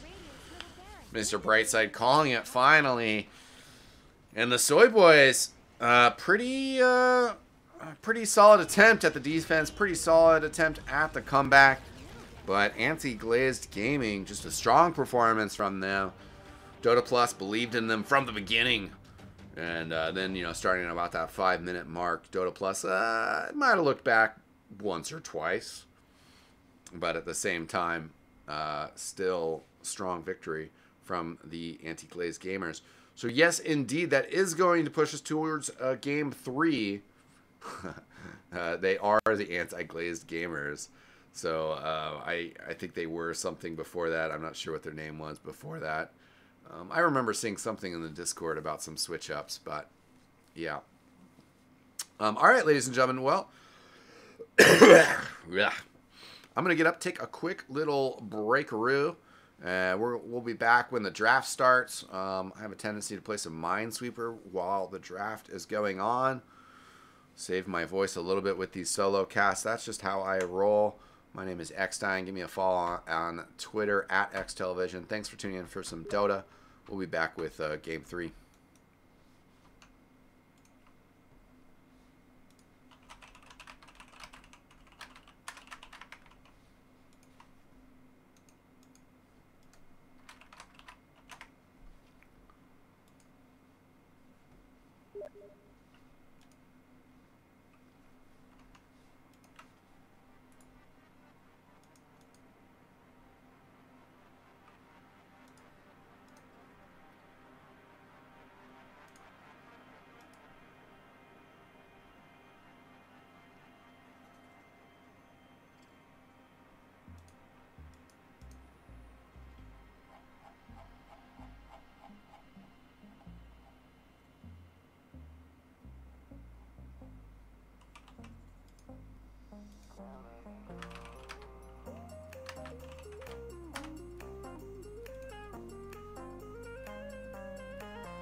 Where does it go?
All right, ladies and gentlemen, we are heading in towards game 3.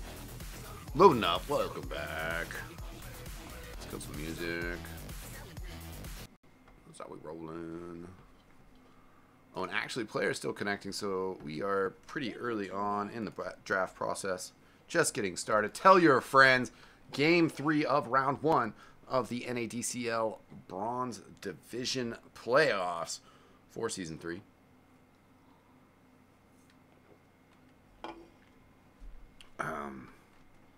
Logical is acute. And we're going to sneak in some Minesweeper real quick while our draft is going down. That is how we roll. Okay, just checking. Let's get a game going though. Come on, come on. Ah, that was the one.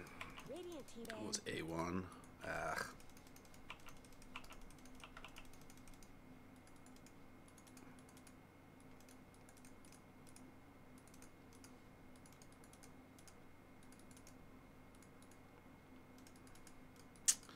Truth is that if there was a co-caster, I still might be playing Minesweeper on the side. 10 seconds remaining.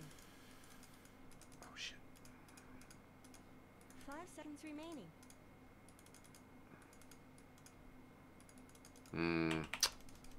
Dire teams I mean, that's not really true. I show some respect.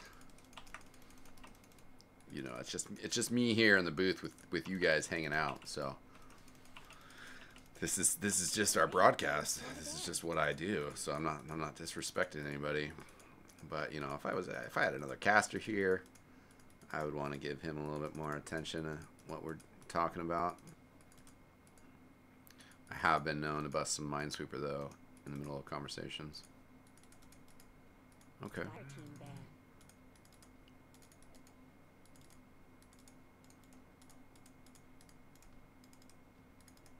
Radiant team's turn to pick.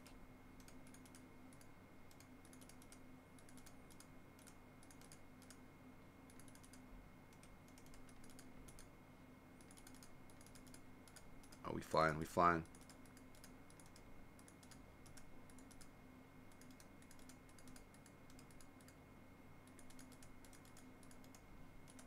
10 seconds remaining. 5 seconds remaining.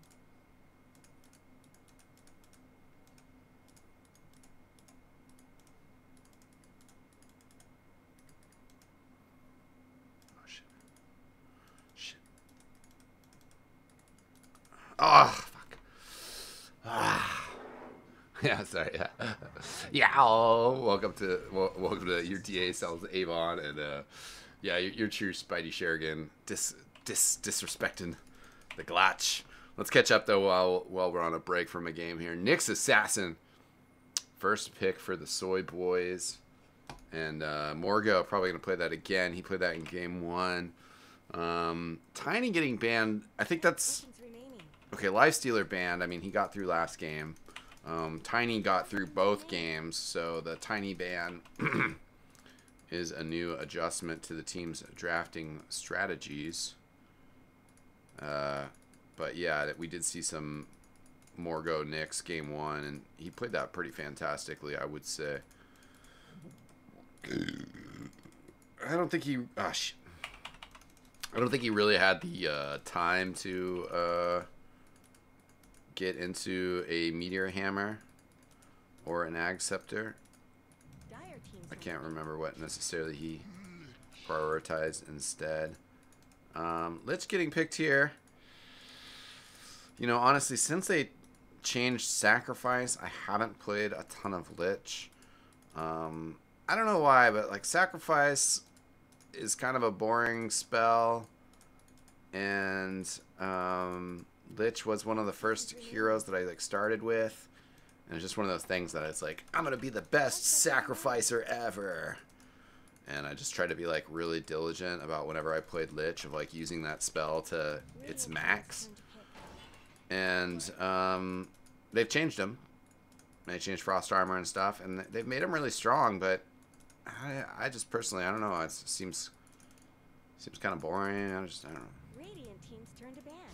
And I don't even like seeing him in drafts. I just don't like it that much as an option for teams and stuff. But, you know, I haven't been playing it, admittedly, and I do see it a lot, and it's like one of those things. It's like you're not going to see something like perhaps Elder Titan if it's just not strong right now, if it's not overpowered, which I try not to like use that phrase too much because it's just kind of a very subjective phrase. But I mean, in Dota, there's counters to everything and stuff, but something is at least just like OP just means it's like it's powerful. Like, respect that. And certainly at this level, you know, these guys, you got to pay attention to that sort of stuff and abuse it yourself as much as possible. So, excuse me. But then they're building a great combo team with that, as you have like Clockwork, Hook, and Cogs to control people, and then you have Magnus, Skewer, and RP to also control people. Does look like, I mean, there's a couple ways that you could potentially shuffle it, you know, kind of off traditional positioning and whatnot. But it's, I would say it's very clear that Anti-Glazed Gaming do have their positions 3, 4, 5 picked out here. Because, you know, it is probably going to be position 5, Lich, and position, I'd say position 4 Clockwork is what makes a little bit more sense to me. But, you know, also why I just like sort of hesitant or like kind of phrasing it the way that I did is because you can see Magnus be played as a position 4. We've seen some GH Magnus in the last year. That's a very strong top level example of the behavior. But also, yeah, of course, other teams are doing that as well. So there's like a slight probability that could be offlane Clockwork, you know, and pause for roaming Magnus, but probably not. We got Morphling picked up for the Soybois. And up against an Ember Spirit, so that's kind of interesting. 10 seconds remaining. And I think that was the Morphling picked afterwards. 5 seconds remaining. Kind of in the middle of an intense game of Minesweeper. Ah, fuck. Okay, we guessed and we won. Okay, we guessed. Oh, what am I doing? Ah, no. Okay, 1 second. Let me just look at that real quick. Yeah, okay, that was the Morphling picked after the Ember Spirit. So they knew what they were getting into. You knew when you did it.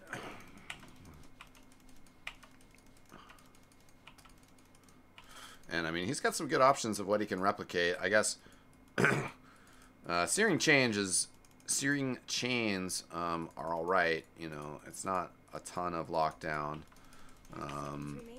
And then you just kind of have, like, Hook into Cog. So, again, that's, like, not a ton of lockdown against this Morphling. So, and then it's the Soybois ban. They banned Monkey King. Huskar also banned out earlier, which, you know, I mean, that's just a great Dazzle combo. We will have the Soybois picking up their carry or their mid lane and having Morph run in the carry position as an outside possibility. 10 seconds remaining. 5 seconds remaining.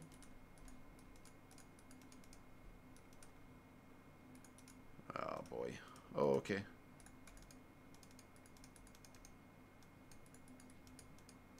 It wasn't the fastest, but we got through it.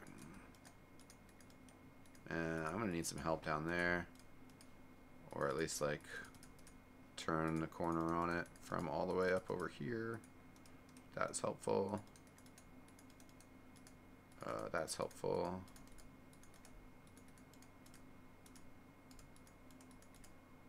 That's pretty helpful. Oh shit. Let's try that. Ah, shit. Yeah, I don't really have much of a choice. Oh, that was actually like pretty decent game. Yeah, and Spidey Sharingan, Spidey's Herringham? Man, I don't know why your name's throwing me for a loop.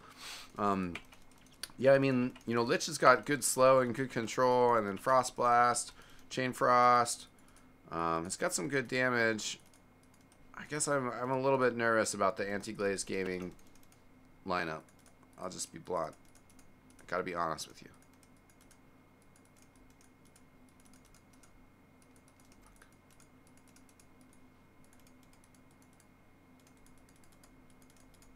But I do believe in a good Lich. I know he's just got mad magic damage. Frost Armor is a pretty cool spell. And, I mean, personally, that's, you know, I've had good success with him because I'm kind of like an aggressive player. And I'm, like, Frost Armoring my players and being like, go get him!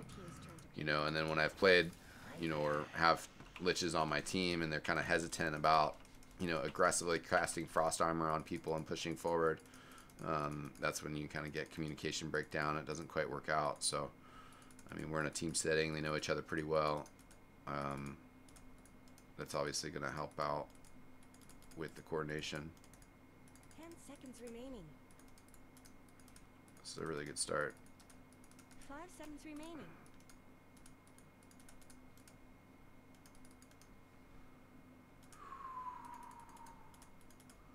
Might have to guess up there. No, not yet. Oh, God. Oh, God. Ah, shit. Okay, we looked out. How looked out? Ah, shit. Oh, my gosh. Ah. So, Viper picked up. So that probably will be, I guess, the Viper safe lane. I like the roaming Nyx in combo with the Sand King. I don't know why I was like, what is that hero's name? I think that's very strong. They did that in the first game with a lot of success. I mean, you just got similar stuns coming out and good stacks. We're going to have Ursa on the other side, so that's a strong hero. Good, you know, run at you, wants to engage. And that actually does give me a bit more faith in the anti... Oh, shit. Okay, well, that's good I lost that one, but I was feeling that one until I screwed up. I do like that Ursa pick a lot. That gives me a little bit more faith in anti-Glazed gaming, just that they're going to be able to just be like, no! I mean, that's what Ursa does. It just, like, refuses to lay down and comes running at you and beats you up. Bray showed in the last game that he does like to play aggressive. And on that Storm Spirit from last game. So it'd actually be Viper mid and Skip taking the Morphling safe lane. At least based off the players picking it. Maybe that's not how they lane this, but...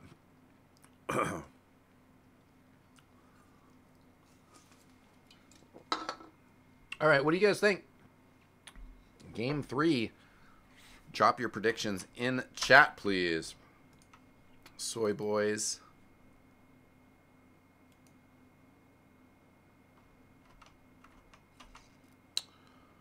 Versus anti-Glazed gaming.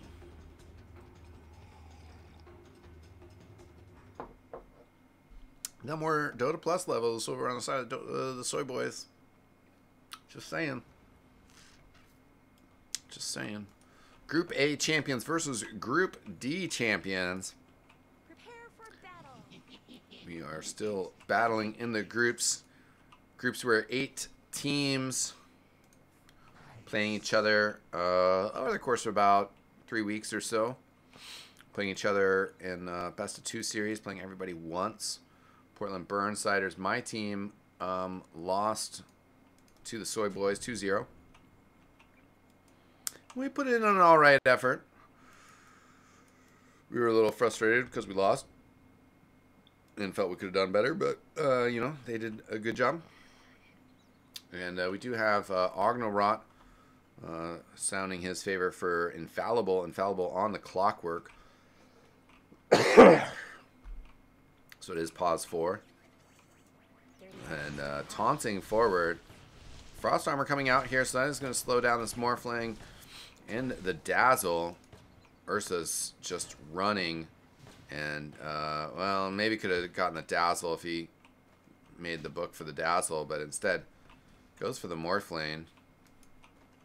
Yeah, I would have completely ran down that Dazzle. And I think the Dazzle had a shorter distance to run towards the tower as well, so sort of misses out on first blood there, but they will be able to get the rune on the right-hand side. Are not going to be able to get the either of the runes on the top. Tokamak going to be able to take that. And wards on other sides, either sides of the river. So we're going to have tri-lane. Once again, Tokamak solo up against Rice Boy, taking the Magnus. And I think we got one prediction in chat for the Anti-Glazed Gaming. Curious if anybody else cheering for Soybois in the house.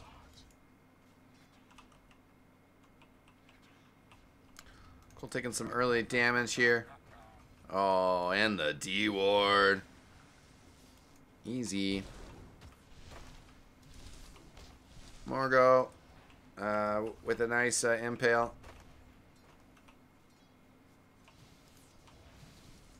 Skip on the bottom, towing that line, 380 max health.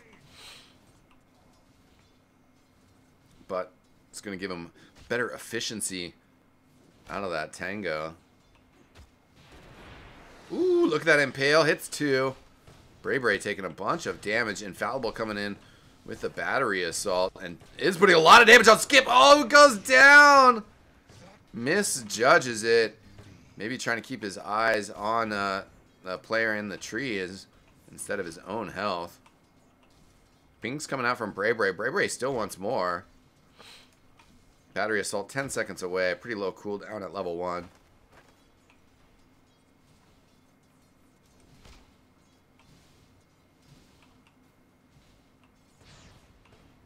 Frost Armor coming out again. Morgo going to be taking some big damage as the Frost Armor in coordination with that battery assault proving lethal. 2 kills thus far.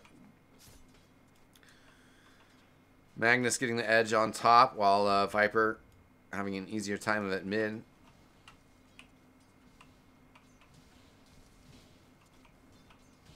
These 2 kills bottom certainly quite nice. Morph's going to need a little bit to get rolling here. I was trying to see what was on Courier. Oh, just a mango and a salve. Brightside denies himself. Denies himself to the tower, so not quite the same as giving the kill to a neutral creep. Side pull coming off here. Glotch kind of watching over it on the side here as they're actually going to be able to steal some of these last hits and stuff, so this works out okay for the Dire. The Impale, I think Morgo did get the kill there, although on top, Rice Boy barely edging it out against Tokamak, so razor close margin there.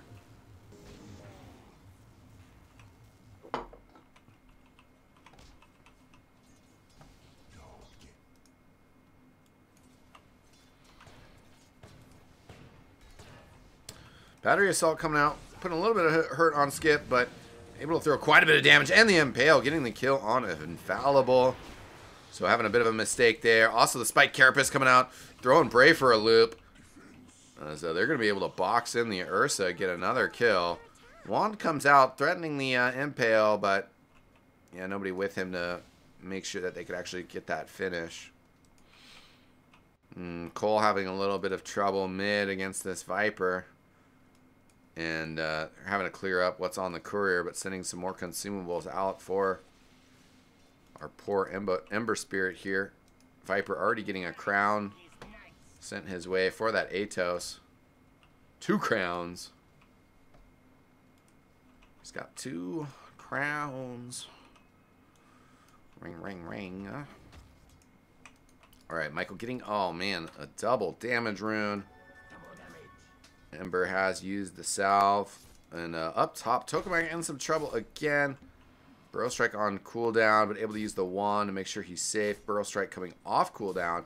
Salve coming out here as well. Rice Boy might have to watch out a little bit, but sneaks into the trees here. Playing along the edge.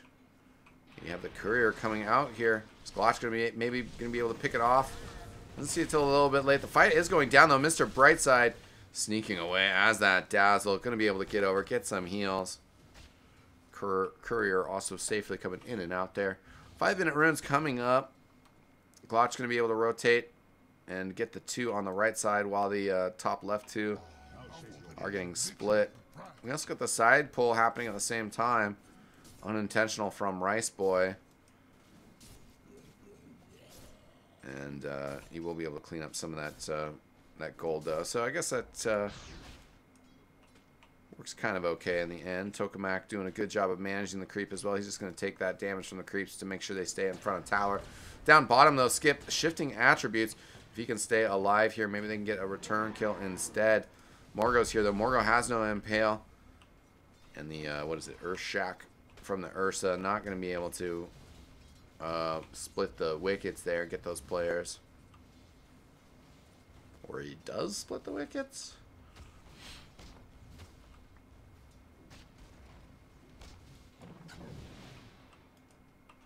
I'm American, so, you know, really that analogy or that phrase works either way. We just don't really understand it.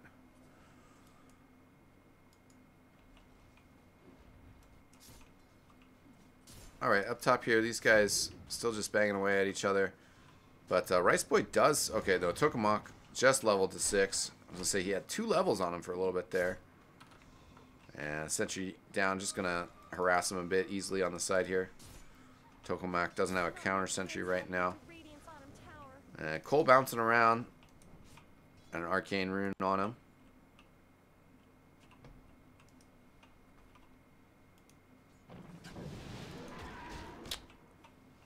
Break. We'll get some damage on Skip here with the Frost Armor coming out. Clockwork wants to get into range for Cogs and Battery Assault. Closing the distance. That Impale doesn't quite get him. And actually it's Bray Bray and then Glotch who are the ones that are going to go down first. Infallible, the last one standing, but this Nyx quite strong. Cogs go down. There's the TP as well. Oh, but the Impale into the shotgun. So Skip getting the kill. Classic Skip things. And also that unfortunately cost Clockwork the Town Portal Scroll on top of him just straight up dying. And Viper halfway to Arcane Boots. And this has just been a rough one for our Ember Spirit. He's got Brown Boots. Just going to really hope that he can control the 8-minute rune. And get his bottle topped off would be nice. Magnus trying to build into Vlad's. Mr. Brightside turning on Bray Bray here. I'm not sure if they know that Infallible is there. Nice Cogs to push him away. Ooh, he's just going to feed that gold, though. Skip grabbing a quick 40 off that. And shotgun's on Bray Bray. Earthshock comes down, but, I mean, Dazzle's here. Dazzle doesn't have mana for Grave, though. And Clockwork getting on the other side, shoving Skip away. Not able to lock him into the Cogs, though, and Bray Bray is in some trouble, but is able to run away. Unfortunately, that also means that the kill's not going to happen over on Skip. Infallible also actually getting into some trouble. Skip does go down as Bray Bray runs down through the trees. Nice movement from him. Mr. Brightside didn't have mana to really contribute enough to save anybody there. Tokamak farming behind the tower. Cole has to go in the tower, or sorry, in the jungle to farm. We have a nice little stack building there on the Ancients. Double damage rune getting picked up by the Radiant. Morgo going to grab that. I was going to say maybe. He almost just walked by it just to prove me wrong, but Viper in the jungle as well. That's a dire scan as Mr. Brightside again just feeds into tower. I mean, that is a lot quicker than feeding into monsters, but I mean, that's a pretty fat ancient stack. I don't think that would have taken too long to feed yourself into. Who am I to question? The Soybois. Morgo up top with this double damage rune. has some wand charges. Not going to give him enough for Impale, just short of it, but he does have enough mana now as he turns around. Gets the Impale on the Ember Spirit. Ember Spirit can just zip away, and in the meantime, Skip with a 2K. So not necessarily going all that great for Bray Bray down here.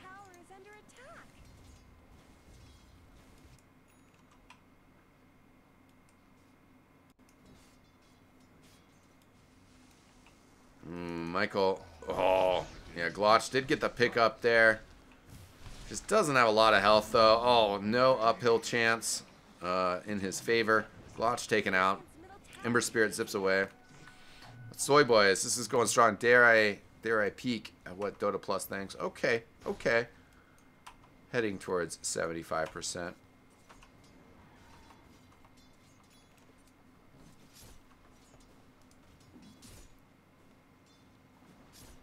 Vanguard out on Tokamak.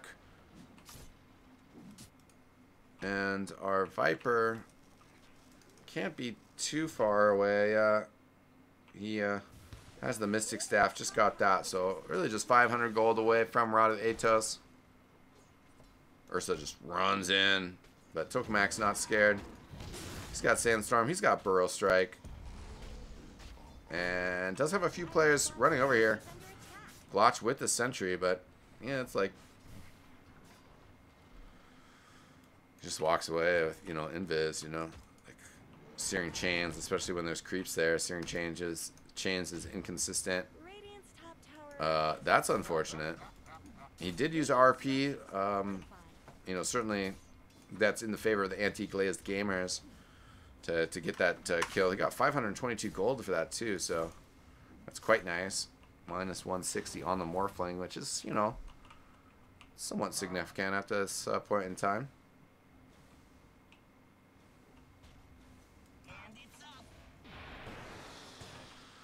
Alright, Mr. Brightside getting chased under tower. Ursa is going to bang on him, but I mean, yeah, he's got Shallow Grave, so can't get the kill under tower. He's going to wand to get a little bit of safety. Burrow Strike going in on Infallible. He's got the Frost Armor on him. That's going to help slow down our Sand King. Also, you had the Stony Gaze. And Brightside got picked off on the backside. He was just, you know, floating around without much health. Infallible, speaking of floating around without much health. And Ember Spirit does zip back top. And Morgo just trying to deal with Rice Boy up here. Rice Boy going to be able to get the tower, though. I mean, so he's off to a good start. Has the Vlad's, just needs to step in a side shop to get the Blink Dagger. 50 seconds from another RP. Glotch salving up here, and we'll be able to get away without it being interrupted. There is that Blink Dagger. And a ping out. He's got 30 seconds on RP, so if he farms a camp or two and then rotates to mid lane, that could be the appropriate timing. Someone better help Dyer's middle tower.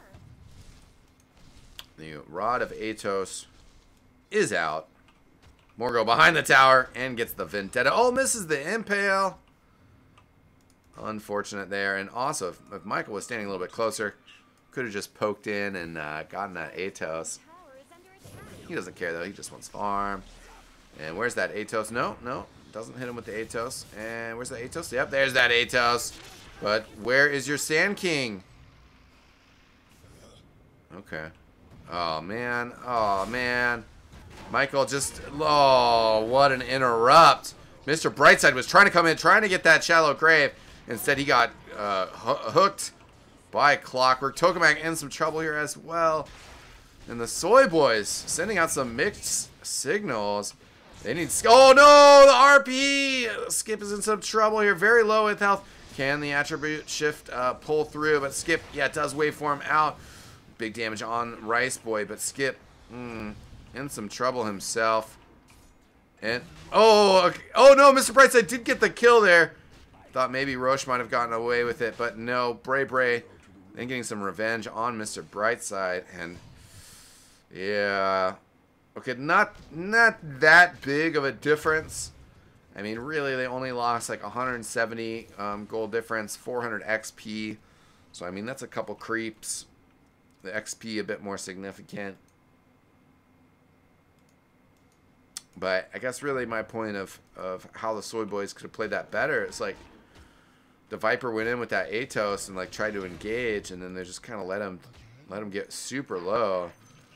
They were floating around him and then kind of backed off, and then, you know, he went in as they backed off. So, you know, if Sand King, if one person had been like, oh no, like now's my time to get in and stun. I mean, because they do have Sand King and they do have Nyx stuns. If either of those players had jumped in at that time. Oh, ganked in your face, bro. Bray sprinting in.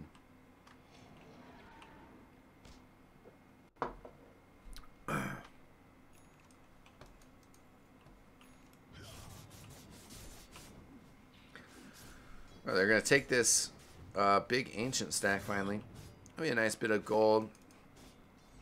Rice Boy has been our top earner this match. 7,500 net worth. And heading towards Crimson Guard. And there comes the hook. Stony Gaze. Yeah, no Cogs. Cogs will just kind of get in the way of everybody else. There's the skewer back. He's really jumping in on Skip. Bray, though, got killed. That happened all the way up on top. And Skip just skipping around. I mean, Morph very hard to control. It's the Atos that Michael has, and you know, something like that would be really helpful here for Anti-Glazed Gaming, but without something like that, they just can't really control the Morphling. He's so survivable, it just doesn't matter. They get the kill on the Clockwork. Cole trying to re-engage here, but there's the Atos. Broken as well. RP comes out, gets two, skewers him over towards the Ember Spirit. Big damage, but they haven't finished anybody off, and Cole goes down. So your big damage is irrelevant. We got a buckler, we got a headdress. And, well, Ursa jumping in here. Bray, Glotch goes down. I think Bray just feeding more in, as look at the sustain here from the Soybois. Staying nice and healthy. A balanced diet. His mechanism getting finished off on Michael. Flying that out. And Skip, yeah, just staying alive. Unable to bring him down. He's died 3 times this game. Compare that with twice on Cole. But, you know, he's just been climbing up that net worth chart. Getting better and better off. And, you know, it is one of those situations where it's like, you know, Magnus is your top earner right now. Both across the game and for the Dire side. And what's he buying next? He's buying a Crimson Guard. That adds some sustainability to your team, but that doesn't help himself out.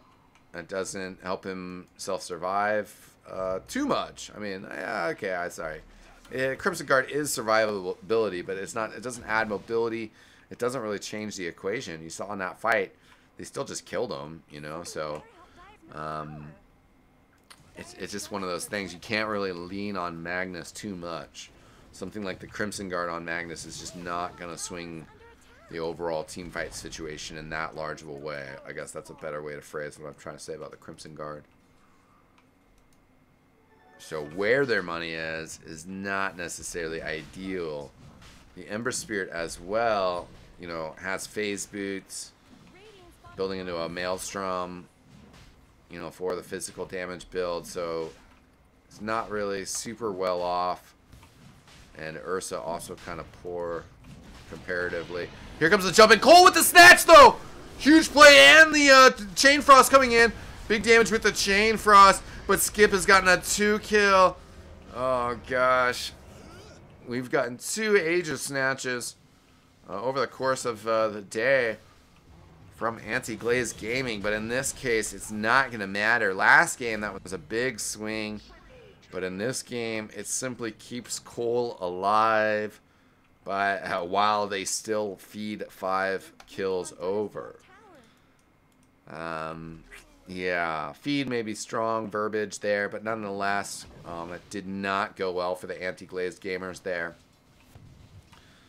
And this Morphling, again, just proving real devastating to deal with. Who'd they even... Oh, yeah, Cole took the Aegis. So the Soybois didn't end up with the Aegis, but, I mean, they're just really powerful right now. They feel good. They want to keep pushing top here. They're going to kind of push out Bray here. But the Glazed Gamers, you know, they can find some pickoffs. If they can get some net worth going in the way of their key players, they could turn this around still. But, you know, it is the control against the Morphling is really tough, you know. Like, you just, if you don't catch him with his attributes shifted wrong, and then, you know, Stony Gaze him, like, it's over already. Stony Gaze is over, and then you just die. They can't do enough. Like, he's kind of getting pinged, but it's like, what, you want, like, him to Searing Chains? Like, yeah, let's pull the numbers, you know. It is a 3-second stun, but I mean, a 3-second root that he's just going to be standing there. But again, it's I don't know, that even that's not enough. The Stoning Gaze in the chains. If you have Ursa there and you don't have to bother with anybody else, then like maybe you can burst him down, but he's just dangerous. And then of course, you know, the second your control is over, he just waveforms away. So the Morphling seemed like a very heads-up pick from the Soybois. I really liked their draft in game 1. And it seemed like they certainly kind of had an abusive synergy going with the Nyx and Sand King.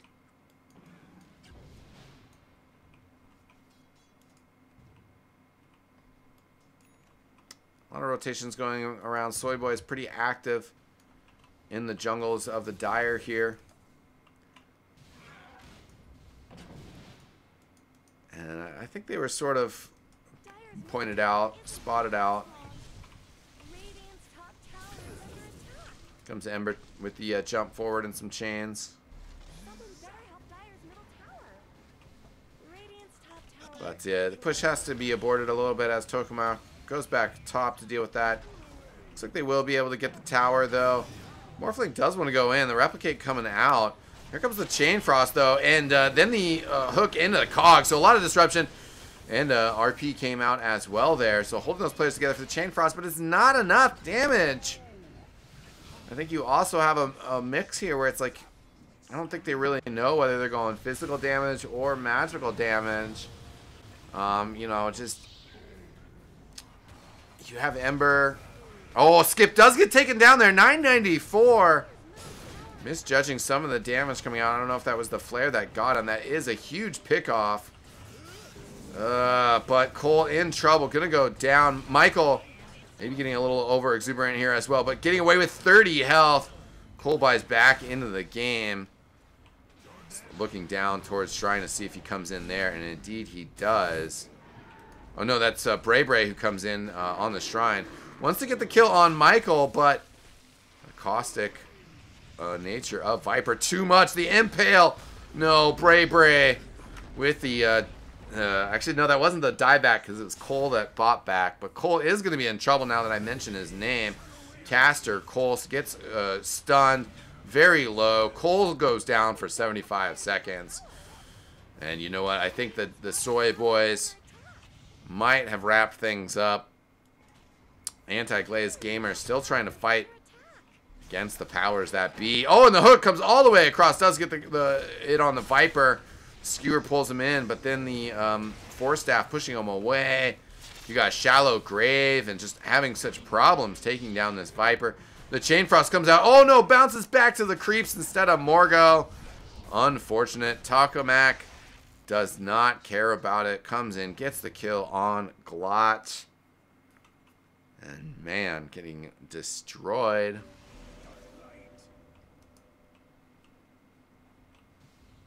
Skip just pushing forward, going to replicate the Magnus just temporarily. He pushes in though. He's like, I want that. Skewer. Ugh, big kill though with Morgo coming in. And empowering himself. 40% base damage. That's a nice steal. Oh, Shallow Grave though, so Casted from afar by Mr. Brightside. Tokamak now in here as Soybois is just styling. They have a huge lead here. Skip just going crazy. He wants more kills. Takes down Brave Break. Takes down Glotch. Glotch gonna buy back here as they're continuing to just try to fight here. Cole, no buyback available. Still on cooldown. He gets taken care of. Glotch might throw himself into the fray one more time before a GG is called. But it seems like it is right around the corner. And it looks like Group A champions, Soybois, likely to move on into the grand finals of the Bronze Division playoffs for the NADCL. Rice Boy, oh, can't get the skewer in a fountain. Got the RP on Margot. Rice Boy going to get tipped for that one. And Michael coming in. Just all sorts of damage on the Viper. So nasty. And more kills as well. Bray Bray calls the GG. Good luck further.